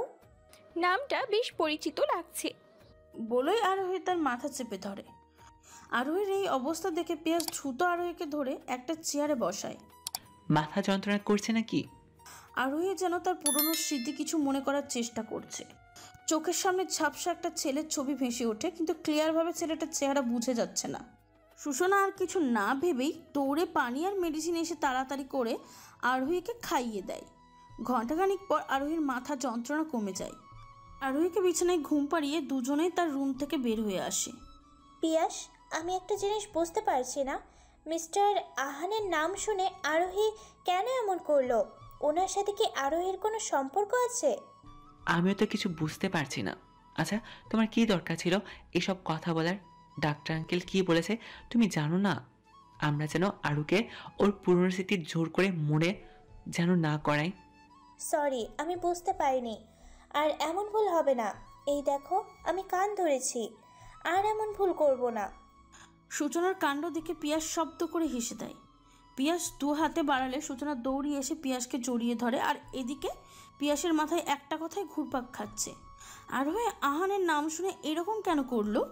অফিসের কাজ শেষ করে নির্ঝর আর তাড়াতাড়ি বাসায় ফিরে আসে। নির্ঝরকে দেখে ঝর্ণা দৌড়ে গিয়ে পাপা বলে জড়িয়ে ধরে। নির্ঝর খুশি মনে তার মেয়েকে কোলে তুলে নেয়। তোহা কিচেন থেকে বের হয়ে দেখে নির্ঝর ঝর্ণাকে কোলে নিয়ে হলরুমে বসে আছে। আপনি কখন এলেন? আর দাভাই কোথায়? এই তো মাত্র এলাম। আহানের আসতে দেরি হবে, আমার খুব খারাপ লাগছে তোহা। আচ্ছা ঠিক আছে, আপনি ফ্রেশ হয়ে আসুন, আমি আপনার ডিনারের ব্যবস্থা করছি। বলেই তোহা কিচেনের দিকে চলে যায় আর নির্ঝর ঝর্ণাকে নিয়ে তাদের রুমে চলে যায়। বড় একটা ডেস্কের সামনে হাতে ধোয়া আটা গরম কফি নিয়ে দাঁড়িয়ে আছে আহান। পুরো আমেরিকার শহরটা সে দেখতে ব্যস্ত। টেবিলে ছড়িয়ে ছিটিয়ে আছে কিছু ফাইল। মূলত সে নিজেকে ব্যস্ত রাখার চেষ্টা করছে। এতটাই ব্যস্ত রাখে নিজেকে যে নিজের প্রতি কোনো যত্নই নেই। সে তো খুব ভালো ছিল আনায়ার সাথে, তাহলে কেন সে নিজেকে এখন ভালো রাখতে পারছে না? সত্যিই ভালোবাসা এক অদ্ভুত জিনিস, যার মায়া একবার পড়ে গেলে সেই মায়া থেকে বের হয়ে আসতে অনেকটাই কঠিন হয়ে দাঁড়ায়। তবে কি আল্লাহ এটাই চাইছিল যে আনায়া তার থেকে অনেকটা দূরে চলে যাক? তাহলে কেন এসেছিল তার জীবনে আনায়া? কেন তার জীবনটা পাল্টে দিয়েছিল? কেন তার মনে ভালোবাসা জন্মে নিয়েছিল শুধু কি কষ্ট দেওয়ার জন্য? কেন ভালোবাসা এত কষ্ট দেয়? কেন ভালোবাসা এতটা নেশাক্ত, যেই ভালোবাসা কখনোই ভোলা যায় না? এইসব ভেবেই আহানের চোখ দিয়ে এক ফোঁটা নোনা জল গড়িয়ে পড়ে। চোখে পানি নিচে পড়বার আগেই বাঁ হাতের উল্টো পাশ দিয়ে মুছে ফেলে। নিজেকে সামলে কোনো ভাগে আবার চেয়ারে বসে কাজে মন দেয়। সবার শুধু আহানের উপরের দিকটাই দেখেছে, একটা কঠোর মনের মানুষ, কিন্তু কেউ তার মনটাকে বোঝেনি। সে নিত্যদিন নিজেকে তিলে তিলে শেষ করে দিচ্ছে। ভালোবাসা এক অদ্ভুত নেশা, সেই নেশা থেকে কেউ কখনো বের হয়ে আসতে পারেনি। রাত প্রায় অনেক হয়ে যায়, আরোহী তার রুম থেকে বের হয়নি। আহানের নাম শোনার পর থেকে আরোহী কেমন যেন চুপচাপ হয়ে নিজের রুমে বসে আছে। তার ভাইয়া এসে কতবার ডেকে গেছে, একটি বারের জন্য সে রুমের দরজা খুলেনি। আরোহী যেন সব কিছু মনে করার চেষ্টা করছে। সে তার দু হাতে মাথা চেপে ধরে অতীতের সব কিছু মনে করার চেষ্টা করছে। যখনই কিছু মনে করতে যায়, তখনই তার চোখের সামনে ঝাপসা মতন একটা ছেলের হাসিমুখা মুখ ভেসে ওঠে। চোখ বন্ধ করে ঝাপসাভাবেই দেখছে ছেলেটি একটা মেয়ের গলায় লকেটের মতো কিছু একটা পরিয়ে দিচ্ছে। আরোহী যতই তার অতীত জানার চেষ্টা করছে, তার মাথাটা যন্ত্রণায় ফেটে যাচ্ছে। সে আর সইতে না পেরে তাড়াতাড়ি করে তার চোখ দুটো খুলে ফেলে। কি হচ্ছে তার সাথে? কেন বারবার একটা ছেলের চেহারাই ভেসে উঠছে? সে কে? কি তার পরিচয়? এই ছেলেটাই বা কে বারবার শুধু তাকেই দেখছে? এইসব আর ভাবতে না পেরে আরোহী তার বেড থেকে নেমে সোজা চলে যায় ওয়াশরুমে। আয়নার সামনে দাঁড়িয়ে চোখে মুখে পানি ছিটিয়ে আয়নায় তাকাতেই তার চোখ পড়ে নিজের গলার লকেটটার দিকে। কেমন অদ্ভুতভাবে আরোহী লকেটটার দিকে তাকিয়ে আছে। দুই হাত দিয়ে গলা থেকে লকেটটা খুলে ভালোভাবে সেটাই দেখতে থাকে। নিজের সন্দেহ দূর করার জন্য যেই না লকেটটা খুলতে যাবে তখনই তার ভাইয়ের ডাক পড়ে। আরু আরু, এ আরু, কি করছিস বোন? প্লিজ দরজাটা খোল, আমার খুব চিন্তা হচ্ছে। আরোহী আর কিছু না ভেবে লকেটটা গলায় দিয়ে ওয়াশরুম থেকে বের হয়ে টাওয়ালটা হাতে নিয়ে মুখ মুছে দরজাটা খুলে দিতেই পিয়াস ভিতরে চলে আসে। কি রে, কি করছিলি তুই? সে কখন থেকে ডাকছি রুমের ভেতর থেকে, তোর কোনো সারা শব্দ পেলাম না। আরে ভাইয়া, ওয়াশরুমে ছিলাম, কিছু বলবে? অনেক রাত হলো, ডিনার করবি না? হ্যাঁ করব, চলো। 1 মিনিট ভাইয়া। আবার কি হলো? আমার গলায় এই লকেটটা কি তুমি দিয়েছো? পিয়াস কিছু বলার আগেই সূচনা বলে ওঠে, তোর ভাইয়া কেন দিবে? তোর গলায় এই লকেটটা তো আগেই ছিল। আগেই ছিল মানে? তাহলে কি এই লকেটটা তোমরা কেউ দাওনি আমাকে? পিয়াস সূচনার দিকে চোখ গরম করে তাকালেই সূচনা একটা মেকি হাসি দিয়ে কথাটা ঘুরিয়ে ফেলে। আরে আমি মজা করেছি, তোর ভাইয়া লকেট তো জন্মদিনে দিয়েছিল। এখন চল তো, আমার পেটে ইঁদুর দৌড়াচ্ছে। এই বলে তাড়াতাড়ি করে আরোহী হাত ধরে নিচে নিয়ে যায়। মাঝে মাঝে কি হয় সূচনার আল্লাহ জানে। অনেক রাতে আহান অফিসে কাজ শেষ করে নিজের বাড়ি ফিরে আসে। গাড়ির শব্দ শুনে তোহা বুঝে যায় যে তার দাভাই এসেছে। তোহা তাড়াতাড়ি করে কিচেনে চলে যায় খাবার গরম করতে। সেই সময় আহান গাড়ি থেকে বের হয়ে দরজার সামনে দাঁড়িয়ে কলিং বেল বাজাতেই দৌড়িয়ে এসে তোহা দরজাটা খুলে দেয়। তোহাকে দেখে ভীষণ অবাক হয় আহান। তুমি এত রাত অবধি জেগে আছো, ঘুমাওনি? তোমার জন্যই অপেক্ষা করছি। তুমি ফ্রেশ হয়ে এসো, আমি টেবিলে খাবার দিচ্ছি। আহান আর কিছু না বলে সোজা তার রুমে চলে যায়। শরীর থেকে জ্যাকেটটা খুলে বেডে রেখে শরীরটা একটু বেডে এলিয়ে চোখ বন্ধ করে। মুহূর্তের মাঝে আনায়ার রক্তাক্ত চেহারা তার চোখের সামনে ভেসে ওঠে। তাড়াতাড়ি করে আহান তার চোখ খুলে ফেলে। চোখ জোড়া যেন অসম্ভবভাবে লাল হয়ে আছে। বেড ছেড়ে দ্রুত পায়ে আহান ওয়াশরুমে চলে যায়। দুহাত দিয়ে ইচ্ছা মতন চোখে পানি ছিটিয়ে দেয়। সামনে কিছু অবাধ্য চুলগুলো কপালে এসে পড়ে। চুলগুলো এক হাত দিয়ে পিছনে ঠেলে দেয়। আয়নায় নিজের চেহারা দেখছে, তার চোখে যেন কত বছর নিজের ভালোবাসার মানুষটাকে কাছে না পাওয়ার নেশা লেগে আছে। চোখ দুটো যেন তাকে কাছে পাওয়ার জন্য আরও নেশাক্ত হয়ে উঠেছে। প্লিজ আনায়া, ফিরে এসো তোমার আহানের কাছে। আমি যে আর পারছি না, তুমি ছাড়া আমি শূন্যহীনা। প্লিজ চলে এসো তোমার আহানের কাছে। তারপর লম্বা একটা শাওয়ার নিয়ে আহান ওয়াশরুম থেকে বেরিয়ে চেঞ্জিং রুমে গিয়ে ফর্মাল ড্রেস পরে নিচে চলে যায়। হলরুমে এসে দেখে তোহা খাবার নিয়ে বসে আছে। তুমি এসেছো? তাড়াতাড়ি রাতের খাবারটা খেয়ে নাও, অনেক দেরি হয়ে গেছে। তুমি খেয়েছো? নির্ঝর আর ঝর্ণা কোথায়? আমি খেয়েছি, আর ওরা দুজন ঘুমিয়ে পড়েছে। তুমি তাড়াতাড়ি করে খেয়ে নাও। আমি জানি দা ভাই, তুমি অফিসেও ঠিকমতো খাবার খাও না। এইভাবে কেন নিজেকে কষ্ট দিচ্ছ? তুমি জানো তোমার এই হাল দেখে আঙ্কেল আন্টি কতটা কষ্ট পায়? যে একবার চলে যায় তাকে কি কখনো ফিরে আনা যায়? তোহা, আমি বিশ্বাস করি আমার আনায়া বেঁচে আছে। আনায়া ছাড়া আহান কিছুই না। আনায়ার সাথে সাথে আহানও মারা গেছে। এইভাবে বলো না দা ভাই, আমারও খুব কষ্ট হয়। হনু আমারও বেস্ট ফ্রেন্ড ছিল। আমি কখনোই ভাবিনি যে আহানু ছাড়া আমাকে একা থাকতে হবে। আনায়ার হাসি মাখা মুখ, ওর দুষ্টমি আর অদ্ভুত রেসিপি। এই বলে তোহা হেসে দেয়। তোহা হাসি দেখে আহানও শব্দ করে হেসে দেয়। তোহা অবাক চোখে তাকিয়ে আছে তার দাভাইয়ের দিকে। আজ কত বছর পর তার দাভাইয়ের মুখে হাসি ফুটলো। আহান যেন হাসি থামাতেই পারছে না আনায়ার অদ্ভুত রেসিপির কথা শুনে। উপর থেকে আহানের মা আর বাবা দুজনেই দাঁড়িয়ে ছেলের হাসি দেখছে। তা দেখে দুজনের ঠোঁটের কোণে এক চিলতে হাসি ফুটে ওঠে। হাসতে হাসতে আহানের চোখ যায় তার বাবা মায়ের দিকে। উপর থেকে দুজনেই নিচে চলে আসে। কোনো মতে হাসি থামিয়ে বলে, বাবা মা, তোমরা এত রাত অবধি জেগে আছো? শায়লা চুপ হয়ে গেল কেন? আমরা সবাই আগের মতো আহানকে দেখতে পেরেছি। এভাবে সবসময় খুশি দেখো। আমি জানি তুমি কখনোই আয়নাকে বলতে পারবে না, তাই বলে এভাবে আর তো নিজের জীবন নষ্ট করতে পারো না, তাই না? এই 2 বছরে কোথাও না কোথাও খুঁজেছো তুমি, আয়নাকে, কিন্তু কোথাও তুমি আমার মেয়েটাকে খুঁজে পাওনি। আমরা সবাই আয়নাকে হারিয়ে মরে গিয়েও বেঁচে আছি, কিন্তু তুমি তো নিজে তিলে তিলে কষ্ট দিচ্ছ। তোমাকে এই অবস্থায় দেখতে আমার যে ভীষণ কষ্ট হয় আয়ান, সেটা কি তুমি বোঝো না? আহান তার মায়ের কাছে গিয়ে সাহেলের দুহাত ধরে বলে, মা, আমি জানি আমাকে এই হালে দেখতে তোমার ভীষণ কষ্ট হয়, কিন্তু বিশ্বাস করো মা, আমিও নিজেকে স্বাভাবিক করতে চাই, কিন্তু পারি না। বারবার আনায়ার রক্তাক্ত চেহারা চোখের সামনে ভেসে ওঠে। আমি বিশ্বাস করি আমার আনায়া বেঁচে আছে, ওর ঠিক একদিন না একদিন আমার কাছে ফিরে আসবে। এই বলে আহান তার মায়ের হাত ছেড়ে নিজের রুমে চলে যায়। ছেলে যাওয়ার দিকে তাকে সাহেলের দীর্ঘ একটা নিঃশ্বাস ছাড়ে।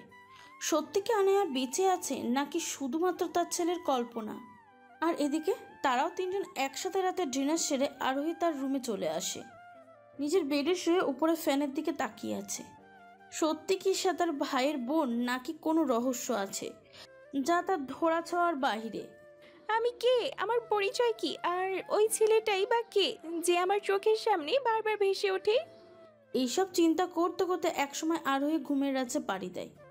পরের দিন সকালে আরোহী অনেক তাড়াতাড়ি ঘুম ভাঙে। তাড়াতাড়ি করে বড় একটা হাই তুলে বেড ছেড়ে ওয়াশরুমে চলে যায়। লম্বা একটা শাওয়ার নিয়ে আরোহী কাবার্ডের সামনে এসে হালকা গোলাপি কামিজ নিয়ে চেঞ্জিং রুমে চলে যায়। কামিজ পরে আয়নার সামনে দাঁড়িয়ে কানে ছোট্ট ঝুমকো, চোখে মোটা করে কাজল, ঠোঁটে হালকা লিপস্টিক আর চুলগুলো ছাড়া। আজকে মূল অর্থ সে তার ভাই আর ভাবির সাথে একটু শপিংয়ে যাবে, সেই জন্য এত তাড়াতাড়ি আরোহীর ঘুম থেকে ওঠা। আর এদিকে আজ আহানের তেমন কোনো কাজ নেই। ঝর্ণা বায়না ধরেছে তাকে শপিং মলে অনেক বড় একটা টেডি বিয়ার কিনে দেওয়ার জন্য। আহান আর কি, বাধ্য মেয়ের কথা শুনতেই হলো। ঝর্ণা খুশি হয়ে দৌড়ে নির্ঝরের কাছে চলে যায়। আরে আজকে আমার মামুনি এত খুশি কেন? ব্যাপার কি? বাবাই বলেছে আজকে আমাকে অনেক বড় একটা টেডি বিয়ার কিনে দেবে। ঝর্ণা, এটা কিন্তু ঠিক না। কেন তুমি বাবাইকে বিরক্ত করছো? বিরক্ত কোথায় করলো? তোরা দুজনেই রেডি হয়ে নে, আজকে মামুনিকে নিয়ে বাইরে যাব। ঝর্ণা দৌড়ে আহানের কোলে ওঠে, তার গালে টুক করে চুমু দিয়ে দেয়। আহানের কথা মতো নির্ঝর, তোহা আর ঝর্ণা রেডি হয়ে আরিফ আর সাহেলের কাছ থেকে বিদায় নিয়ে চারজন গাড়িতে বসে বের হয়ে যায়। এদিকে তারাও তিনজন বের হয়ে যায়। গাড়ির ক্লাসটা নামিয়ে আরোহীর বাইরের দৃশ্য দেখছে। সামনে কিছু অবাধ্য চুলগুলো এসে তার মুখে পড়ছে। কিছু দূর যেতেই তাদের গাড়ি জ্যামে আটকে যায়, আর সেই সময় তাদের গাড়ির সামনে আহানের গাড়ি থামে। কিন্তু ভাগ্য হয়তো তাদের মেলাতে চায় না। যখনই জ্যামটা ছুটে যায়, আহান তাড়াতাড়ি করে গাড়ি স্টার্ট দিতে দেয়, আর সেই সময় আরোহী আহানের অর্ধেক ফেস দেখে। কিছু সময়ের জন্য আরোহী সেই গাড়িটার দিকে তাকিয়ে থাকে। তাদের গাড়িও সাথে সাথে স্টার্ট দিয়ে শপিং মলের উদ্দেশ্যে রওনা দেয়। প্রায় ঘন্টাখানিক পর আহানের গাড়ি শপিং মলের সামনে এসে থামে। গাড়ি থেকে নেমেই তারা মলের ভিতরে চলে যায়। আর কিছু সময়ের মধ্যে পিয়াসের গাড়ি সেই মলে এসে থামে। কিন্তু পিয়াস সূচনা বের হয়ে আর আরোহী গাড়ি থেকে বের হওয়ার সময় তার চোখ যায় কিছু আগে যে গাড়িটা দেখেছিল সেই গাড়িটার দিকে। কিরে, তুই কি গাড়িতেই বসে থাকবি? পিয়াসের কথা শুনে আরোহী তাড়াতাড়ি গাড়ি থেকে নেমে মলের ভিতরে ঢুকে যায়। মলে ঢুকে আরোহী সব কিছু ঘুরে ঘুরে দেখছে। নিজের জন্য কি কিনবে বুঝতে পারছে না, মন চাইছে সব কিনে নিয়ে যায়। এদিকে আহান একটা খেলনার দোকানে যায়। সেখানে গিয়ে পিঙ্ক কালারের অনেক বড় একটা টেডি বিয়ার দেখে। টেডি বিয়ারটা দেখে বিল মিটিয়ে সেটা প্যাক করতে বলে চলে যায়। তার ঠিক কিছু সময়ের মধ্যে আরোহী আহানের দেখা টেডি বিয়ারটা পছন্দ করে। দোকানদারকে বললে সে বলে এটা বিক্রি হয়ে গেছে, কিন্তু আরোহীর এটাই চাই। দোকানদারের কাছ থেকে জানতে পারে কে কিনেছে, তাকে টাকা দিয়ে সে এটাই কিনবে। দোকানদার আহানকে দেখিয়ে দিলে আরোহী 1 মিনিট দেরি না করে দৌড়ে পিছন ডেকে থেকে বলে ওঠে, এক্সকিউজ মি, এই যে মিস্টার। আহানের কাছে যেন কণ্ঠটা বেশ পরিচিত লাগছে। 1 মিনিট দেরি না করে পিছনে ঘুরে তাকাতে সে আনায়াকে দেখতে পায়। আহানের শরীর যেন রীতিমতো কাঁপছে। সে চোখের সামনে কাকে দেখছে? তার আনায়াকে, যাকে ছেড়ে এতটা বছর একা থেকেছে। আহানের মুখ দিয়ে কোনো কথাই বের হচ্ছে না। আরোহী মুচকি হেসে আহানের সামনে গিয়ে দাঁড়ায়। আরোহী যেন মুহূর্তের মাঝে আহানের দিকে এক দৃষ্টিতে তাকিয়ে আছে। তার কেন জানি মনে হচ্ছে সে এই লোকটাকে চেনে। আহান আর 1 মুহূর্ত দেরি না করে আনায়া বলে জড়িয়ে ধরে। আরোহীর কেন যেন আহানকে বাধা দিচ্ছে না। তার কাছে মনে হচ্ছে এই ছোঁয়াটা তার পরিচিত। আহানের মুখ দিয়ে কোনো কথা বের হচ্ছে না, তার চোখ দিয়ে নোনা জল গড়িয়ে আরোহীর কাঁধে পড়ছে।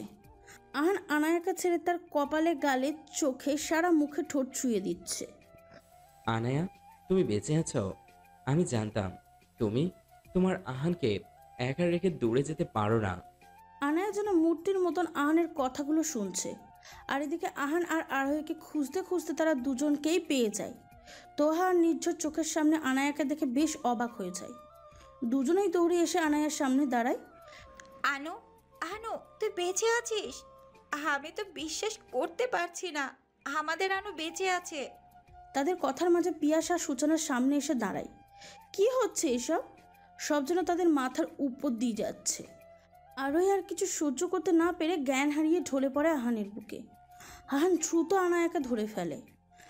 আনায়া, আনায়া, প্লিজ চোখ খোলো।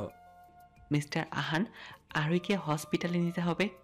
আহান আর দেরি না করে আনায়াকে পাজা কোলে তুলে নিয়ে দ্রুত পায়ে মল থেকে বের হয়ে হসপিটালের উদ্দেশ্যে রওনা দেয়। সাথে সাথে পিয়াস, সূচনা, নির্ঝর, তোহা বাকি 4 জন আহানের সাথে হসপিটালে যায়। প্রায় 20 মিনিট হওয়ার আগে আহান হসপিটালে আনায়াকে নিয়ে পৌঁছিয়ে যায়, সাথে বাকি 4 জনেও। আহান পাজা কোলে আনায়াকে নিয়ে হসপিটালের ভিতরে ঢুকতেই ডক্টর বলে ডাকতে থাকে। কেবিন থেকে সিনিয়র ডক্টর শিমুল বের হয়ে আসে, কারণ উনি আনায়ার ট্রিটমেন্টে ছিলেন। ডক্টর শিমুল আনায়াকে দেখে দ্রুত পায়ে আহানের সামনে এসে দাঁড়ায়। কি হয়েছে আরোহীর? আর আপনি বা কে? আরোহীর ভাইয়া কোথায়? ডক্টর, আমি আরোহীর husband mister Ahan Rezwan Khan. Please doctor, আরোহীকে দেখুন। ওকে। বলেই ওয়ার্ড বয়কে ডেকে আরোহীকে একটা বেডে শুয়ে তাকে নিয়ে যাওয়া হয়। সেই সময় বাকি 4 জন হসপিটালের ভিতরে চলে আসে। আরোহী কোথায়? ডক্টর শিমুল চেক করছে। আচ্ছা, আনায়াকে কোথায় পেয়েছেন? আর আনায়ার এমন কি হলো যে জ্ঞান হারালো? প্লিজ চুপ করে থাকবেন না মিস্টার পিয়াস। আসলে আমরা আরোহীকে ফ্ল্যাশব্যাক। পিয়াস তোমার হলো? তাড়াতাড়ি করো, তা না হলে আমাদের আবার ফ্লাইট মিস হবে। মিস হবে না জান, চলো। বলে আমরা দুজন গাড়িতে বসে রওনা দেই আমেরিকার উদ্দেশ্যে। কিন্তু সেদিন আমাদের ভীষণ তাড়া ছিল, তাই আমরা শর্টকাট রাস্তা দিয়ে যাচ্ছিলাম। কিন্তু মাঝপথে ব্রিজ দিয়ে যাওয়ার সময় আমরা একটা মেয়ের রক্তাক্ত অবস্থায় পড়ে থাকতে দেখি। পিয়াস, গাড়ি থামাও। কেন, এখন বুঝি তোমার দেরি হবে না? পিয়াস প্লিজ গাড়িটা থামাও। তখনই পিয়াস সাথে সাথে গাড়ি থামায়। সূচনা গাড়ি থেকে দ্রুত নেমে দৌড়ে আনায়ার কাছে ছুটে আসে। সূচনাকে এইভাবে দৌড়াতে দেখে পিয়াসও ছুটে এসে দেখে রক্তাক্ত অবস্থায় পড়ে আছে একটি মেয়ে। সূচনা আনায়াকে নিজের দিকে ঘুরিয়ে দেখে পুরো চেহারায় রক্তে ভরে গেছে। পিয়াস, মেয়েটা বেঁচে আছে, ওকে হসপিটালে নিতে হবে। পিয়াস আর কিছু না বুঝে আনায়াকে পাঁজা কোলে তুলে দ্রুত পায়ে গাড়ির সামনে গিয়ে আনায়াকে গাড়ির ভিতরে শুয়ে দেয়। সূচনার কোলে আনায়ার মাথা রাখে। পিয়াসের সাদা শার্টটা রক্তে ভিজে গেছে। সে আর কিছু চিন্তা না করে দ্রুত হসপিটালের দিকে রওনা দেয়। প্রায় 30 মিনিট পর পিয়াস হসপিটালে পৌঁছায়। কি ভাগ্য, দুজনের একই হসপিটালে দুজনই ছিল, কিন্তু কেউ কাউকে দেখেনি। পিয়াস আনায়াকে কোলে নিয়ে হসপিটালের ভিতরে ঢুকে, আর সূচনা ডক্টরের কেবিন থেকে সিনিয়র ডক্টরকে নিয়ে আসে। ডক্টর আনায়াকে দেখে চমকে যায়।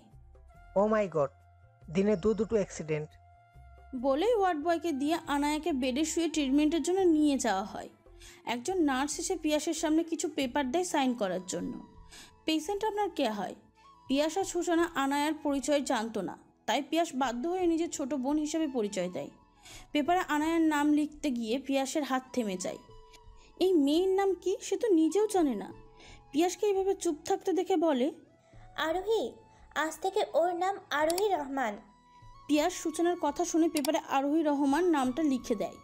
পেপারে সব কিছু লেখা হলে নার্স এসে নিয়ে যায়। একই হসপিটালে দুজনের ভালোবাসার মানুষ দুই প্রান্তে। আজ ভাগ্য দুইজনের সাথে নেই, দুইজনের ট্রিটমেন্ট চলছে। এক পাশে আহানের পরিবার, অন্য পাশে পিয়াস আর সূচনা। অনেকটা সময় পার হয়ে ডক্টর বের হয়ে আসে। আনায়ের অবস্থা এতটাই খারাপ ছিল যে ডক্টর দ্রুত তাকে বাইরে নিয়ে যাওয়ার কথা বলে। ডক্টরের কথা শুনে পিয়াস পড়ে যায় দোটানায়। তখনই সূচনার মাথায় ডক্টর শিমুলের নাম আসে। পিয়াস ডক্টর শিমুলের কথা শুনে কিছুটা আশার আলো দেখতে পায়। নিজে ফোন বের করে একদিনে আমেরিকায় যাওয়ার সব ব্যবস্থা করে। সেই রাতে তার আনায়াকে নিয়ে পাড়ি দেয় আমেরিকা।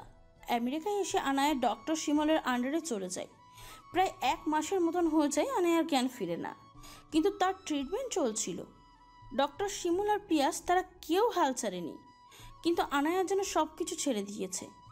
1 মাস পর আনায়ার জ্ঞান ফিরে। একজন নার্স দৌড়িয়ে ডক্টর শিমুলকে বললে ডক্টর শিমুল পিয়াসকে ফোন করে হসপিটালে আসার জন্য। পিয়াস আর সূচনা পৌঁছে যায় হসপিটালে, কিন্তু হসপিটালে পৌঁছে তারা জানতে পারে আনায়া তার অতীতের সব কিছু ভুলে গেছে।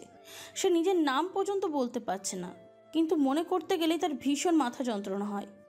সব কিছু ডক্টর শিমুলের কাছ থেকে শুনে তারা আনায়ার কেবিনে চলে যায়। কেবিনে গিয়ে দেখে আনায়া চুপ করে বসে আছে। পিয়াস আর সূচনাকে দেখে কিছুটা কপাল কুঁচকায়। কি আপনারা? আমাকে চিনতে পারছিস না? আমি তোর ভাবি, আর এই হচ্ছে তোর ভাইয়া। পিয়াস কি আনায়ার সামনে দাঁড়ায়। তুমি আমার ভাইয়া? তাহলে আমার নাম কি? তোর নাম আরোহী, আরোহীর রহমান। পিয়াসের একমাত্র ছোট বোন, আর আমার দুষ্টু মিষ্টি ননদিনী। এইটা শুনেই আনায়া শব্দ করে হেসে দেয়। আরোহীর কাছে নার্সকে রেখে পিয়াস আর সূচনা ডক্টর শিমুলের কেবিনে চলে যায়। আসবো। আরে ভেতরে আয়। ধন্যবাদ বন্ধু, তুই না থাকলে কি যে হতো মেয়েটার। আরে ধন্যবাদ দিচ্ছিস কেন? ডক্টর হয়ে যদি রুগীকে সুস্থ করতে না পারি তাহলে কিসের ডক্টর হলাম? আচ্ছা, তোরা মেয়েটাকে কোথায় পেলি? তখন সূচনা শুরু থেকে শেষ পর্যন্ত সব বলে। আচ্ছা শিমুল, আমরা আরোহীকে কবে নিয়ে যেতে পারবো? কালকে। আরোহী এখন মোটামুটি সুস্থ, কিন্তু হ্যাঁ, তোদের দুজনকে একটা জিনিস খেয়ালে রাখতে হবে। আরোহীর সামনে যেন তোরা ওর অতীত তুলে না ধরিস, কারণ আরোহীকে জোর করে ওর পুরনো অতীত মনে করানোর চেষ্টা করলে ওর অনেক বড় সমস্যা হবে। নিজের থেকেই কিছু মনে করার চেষ্টা করলে হয়তো মাথা যন্ত্রণা করতে পারে। আমি কিছু মেডিসিন লিখে দিচ্ছি, ওইগুলো নিয়মিতভাবে খাওয়াবি। তার কিছুদিন পর পিয়াস আনায়াকে নিয়ে নিজের বাড়ি চলে আসে। আনায়া বেশ কিছুদিন চুপচাপ ছিল, ঠিক মতন কথা বলতো না। তার মনে যেন সন্দেহ থেকে যেত যে কি তাদের আপন বোন। সব সময় তার অতীত ভাবার চেষ্টা করত। যখনই কিছু ভাবার চেষ্টা করত তখনই তার মাথায় প্রচুর যন্ত্রণা করত। এইভাবে কেটে যায় 2 বছর। বর্তমান সবাই যেন সব কিছু শুনে চুপ করে আছে। আহান পিয়াসের হাত ধরে বলে, ধন্যবাদ আনায়াকে নিজের বোন ভেবে এইভাবে ভালোভাবে আগলে রাখার জন্য। আমার ভালোবাসার প্রতি বিশ্বাস ছিল যে একদিন না একদিন আনায়া আমার কাছে ফিরে আসবেই। ধন্যবাদ দিচ্ছেন কেন? এ আমার কর্তব্য ছিল। এমন একটা মিষ্টি বোন পেয়েছি আমি। মিষ্টি না ছাই, তোমার বোন যে কতটা বাদর, আর ওর ফালতু রেসিপি মানুষদের মেনে স্ট্রোক করাতে পারবে। তোহা হাঁ করে সূচনার দিকে তাকিয়ে আছে। তা দেখে নির্ঝর বলে ওঠে, মুখটা বন্ধ করো, তাহলে মশা ঢুকবে। আহান সবাইকে বলে কিছুটা দূরে গিয়ে বাড়িতে ফোন করে। অনেক সময় ধরে কল হচ্ছে। কিচেন থেকে সাহেলা বের হয়ে ফোনটা রিসিভ করতে অপোজ থেকে, হ্যালো মা, তোমরা তাড়াতাড়ি করে হসপিটালে চলে এসো। হসপিটালে কেন? কার কি হয়েছে? কারো কিচ্ছু হয়নি, তোমার মেয়েকে খুঁজে পেয়েছি। মানে? এত কিছু ফোনে বলা যাবে না, তাড়াতাড়ি বাবাকে নিয়ে চলে এসো। সবাই চিন্তায় আসে, সবার মুখে চিন্তার ভাঁজ। কেবিনে আনায়া শুয়ে আছে। ঘুমের ঘরে সে তার অতীতগুলো দেখতে পারে। তার চোখের সামনে ক্লিয়ারভাবে ভেসে ওঠে আহানের হাসি মুখা চেহারা। শুরু থেকে সব কিছু এক এক করে চোখের সামনে ভেসে ওঠে। যখনই আনায়ার চোখে ভেসে ওঠে আহানের রক্তাক্ত চেহারা, ঠিক তখনই আনায়া চোখ খুলে নিজের অন্তরাত্মা ছেড়ে আহান বলে চিৎকার করে ওঠে। আনায়ার চিৎকার শুনে সবাই তার কেবিনে চলে যায়। আনায়ার চোখের সামনে তোহা, নির্ঝর, পিয়া, সূচনাকে দেখে বেড থেকে নেমে তাদের সামনে চলে যায়। ভাইয়া, আমার সব মনে পড়েছে। আমি আনায়া। হ্যাঁ, আমার নাম আনায়া। ভাইয়া, আহান কোথায়? আনো। তোহা বলি, তোহাকে জড়িয়ে ধরি। আনো, তোর সব কিছু মনে পড়েছে? তুই জানিস তোকে ছাড়া সেই মানুষটা এই 2 বছরে কিভাবে কাটিয়েছে? সে তো মরে গিয়েও বেঁচে ছিল শুধুমাত্র তোর জন্য। আমি এত কিছু জানতে চাই না। আহান কোথায়? বাইরে দাঁড়িয়ে আছে। আনায়ার 1 মিনিট দেরি না করে কেবিন থেকে বের হয়ে আশেপাশে তাকিয়ে ব্ল্যাক শার্ট পরা একটি ছেলে দাঁড়িয়ে আছে। আহান আনায়ার অস্তিত্ব টের পেয়ে পিছন ঘুরে তাকালে দেখে আনায়া দাঁড়িয়ে আছে। আনায়ার দেরি না করে দৌড়ে গিয়ে আহানকে জড়িয়ে ধরে। আহান আর আনায়াকে নিজের বাহু ধরে আঁকলে ধরে। আনায়া আহানকে এতটাই শক্ত করে ধরেছে যে এই বুঝি ছেড়ে দিলে আহান হারিয়ে যাবে। আনায়া আহানকে ছেড়ে তার সারা মুখে নিজের ঠোঁট ছুঁয়ে দেয়। আনায়ার যেন হুঁশ নেই, সে হসপিটালে আছে। সব কিছু ভুলে আনায়ার আহানের ঠোঁটে নিজের ঠোঁট মিলিয়ে দেয়। মুহূর্তের মাঝে আহানের চোখগুলো রসগোল্লার মতন বড় হয়ে যায়। আনায়ার কাণ্ড দেখে বাকিরা পিছন ঘুরে যায়। প্রায় 20 মিনিট পর আনায়া আহানকে ছেড়ে দেয়। আহান এখনও আনায়ার দিকে তাকিয়ে আছে। এইভাবেই তাকানোর কি আছে? তুমি জানো একটু আগে তুমি এটা কি করলে? কিস করেছি তো। আনায়া এই হসপিটালে? আনায়া মুহূর্তের মাঝে আনায়ার চোখ বড় বড় হয়ে যায়। মানে আমি এখানে আপনাকে কিস করেছি? জি। বলে আহান নিজের এক ভ্রু নাচাতে থাকে। কিছু সময়ের মধ্যে সাহেলা আর আরিফ চলে আসে হসপিটালে। আহান দুজনকে দেখে আনায়াকে ইশারা করে। আনায়া পিছন ঘুরে দেখে তার পাপাই আর মামনি দাঁড়িয়ে আছে। আনায়া দৌড়িয়ে তার পাপাই আর মামনির কাছে চলে যায়। আমার আয়ানা মা, বেঁচে আছিস তুই? আর কখনই আমাদের ছেড়ে যাবি না তো? না মামুনি, আর কখনোই তোমাদের ছেড়ে যাব না। পাপাই বলেই আরিফকে জড়িয়ে ধরলাম। তুমি জানো মামনি, তোমাকে ছাড়া আমরা সবাই এই 2টা বছর কিভাবে কাটিয়েছি? আর কোথাও যাবে না তো আমাদের ছেড়ে? না পাপাই, আর কোথাও যাব না তোমাদেরকে ছেড়ে। আনায়া আজ ভীষণ খুশি, তার পুরো পরিবার তার সাথে। আনায়া তার পাপাইকে ছেড়ে সোজা চলে যায় পিয়াসের কাছে। ভাইয়া বলে পিয়াসকে জড়িয়ে ধরে। আমাদের ভুলে যাবি না তো? কখনোই তোমাদের ভুলবো না, তোমরাই তো আমার নতুন জীবন দিয়েছো। খুব মিস করবো তোকে আরও। আর আমার এই স্পেশাল রেসিপিগুলো মনে থাকবে তো বলেই সূচনাকে জড়িয়ে ধরি। আহান ডক্টরের সাথে কথা বলে পিয়াস আর সূচনার কাছ থেকে বিদায় নিয়ে চলে আসে নিজের বাড়ি। কত বছর তার পুরো পরিবারকে কাছে পেয়েছে। নিজের রুমে এসে পুরো রুমটাকে নিজের হাতে ছুঁয়ে দিচ্ছে। আনায়ার সামনে দাঁড়িয়ে আহানের দেওয়া লকেটটা খুলে দেখে আনমনে হেসে দেয়। মুচকি এসে আনায়া বারান্দায় চলে যায়। কত বছর পর নিজের প্রাণ ভরে নিঃশ্বাস নিতে পারছে। আহান তার রুমে এসে দেখে পুরো রুম ফাঁকা, আনায়া নেই। চারপাশে তাকিয়ে দেখে বড় থাই গ্লাসটা খোলা। আহান মুচকি এসে বারান্দায় চলে যায়। বারান্দায় গিয়ে দেখে আনায়া এক দৃষ্টিতে আকাশের দিকে তাকিয়ে আছে। তা দেখে আহান পিছন থেকে আনায়াকে জড়িয়ে ধরে কাঁধে নিজের থুতনিটা রেখে দেয়। কি দেখছো আকাশের দিকে? আপনাকে? মানে? মানে এই যে যখন আমার কিছু মনে ছিল না তখন এইভাবে আকাশের দিকে তাকিয়ে আপনার চেহারা খুঁজে বেড়াতাম। আচ্ছা তাই বুঝি? তাদের কথার মাঝেই ঝর্ণা বাবাই বলতে বলতে আহানের রুমে চলে আসে। আহান পিছন ঘুরে দেখে ঝর্ণা দাঁড়িয়ে আছে আর আনায়া কপাল কুঁচকে ঝর্ণার দিকে তাকিয়ে আছে। আহান মুচকি এসে ঝর্ণাকে কোলে তুলে নেয়। আরে মামুনি, তুমি ঘুমাওনি? বাবাই। এই মেয়ে কে? তুমি? আর ওনাকে কেন বাবাই বলছো? তার মানে আমি না থাকায় আপনি বিয়ে করছেন? কোথায় আমার সতীন? সামনে আনুন, তার চুল ছিঁড়ে শাক রান্না করে ইঁদুর হ্যাঁ বলেই খাওয়াবো। আরে আনায়া, ও তো আমার মেয়ে না, ও তো তোহা আর তার মানে আমি না থাকায় আপনি তোহাকে বিয়ে করেছেন? হায় রে আমার কপাল, আমার বেষ্টু, আমার সতীন। মামুনি গো, আমার কি হবে গো? আমার সতীন, আমার বেষ্টু। ঝর্ণাকে খুঁজতে খুঁজতে তোহা আহানের রুমে চলে আসে। ঝর্ণা, তুমি এখানে বাবাইয়ের কাছে আর আমি সারা বাড়ি খুঁজে বেড়াচ্ছি। দাও ঝর্ণাকে আমার কোলে। কই যাবি? থাক না এই রুমে, আমি যাই। তুই যাবি মানে? কোথায় যাবি? মামুনির কাছে। কেন?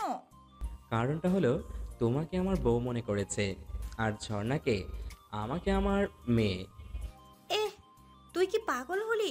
ঝর্ণা আমার আর নিঝড়ের মেয়ে, ড্রামা কুইন কোথাকার। আর আমি এখন আর স্যার বলি না, দা ভাই বলে ডাকি। সত্যি? সত্যি। তখনই ঝর্ণা পাপাই বলে নির্ঝরের কোলে যায়। বলেই নির্ঝর ঝর্ণা আর তোয়াকে নিয়ে নিজেদের রুমে চলে যায়। এই চলুন তো, এই ড্রামা কুইনের ড্রামা কখনোই শেষ হবে না। তুমি কি বললে? তোহা আমার বউ? বলেই আনায়ার দিকে এগিয়ে যেতে থাকে। আপনি এভাবে এগিয়ে আসছেন কেন? আমি এগিয়ে যাওয়াতে তুমি কেন ভয় পাচ্ছ? প্লিজ আপনি সামনে আসবেন না। কে শোনে কার কথা? আনায়া দৌড় দিয়ে রুমের বাইরে বের হয়ে যায়। পুরো বাড়িতে আহান আনায়াকে ধরার জন্য দৌড়াচ্ছে। আনায়া দাঁড়াও বলছি, আমি যদি ধরতে পারি তাহলে কিন্তু তোমার খবর আছে। না দাঁড়াবো না। বলে আনায়া ছাদে চলে যায়। আহানও আনায়ার পিছন পিছন ছাদে চলে আসে আর এক সময় আহান আনায়াকে ধরে ফেলে। ছাড়ুন বলছি, তা না হলে ভালো হবে না। আমি কিন্তু আমার হাতের স্পেশাল তরকারি রান্না করে খাওয়াবো। আচ্ছা তাই নাকি? সেই সুযোগটা পেলে তো। বলে আহান আনায়ার গোলাপি ঠোঁট জোড়া নিজের দখলে করে নেয়। আনায়া যতই ছোটাছুটি করছে আহান ততই আরো শক্ত করে জড়িয়ে ধরছে। এইভাবে যে তারা কতক্ষণ ছিল দুইজন নিজেও জানে না। আহান আনায়াকে ছেড়ে পিছন দিকে আনায়াকে ঘুরিয়ে জড়িয়ে ধরে। আনায়া ভালোবাসি। আমিও খুব ভালোবাসি।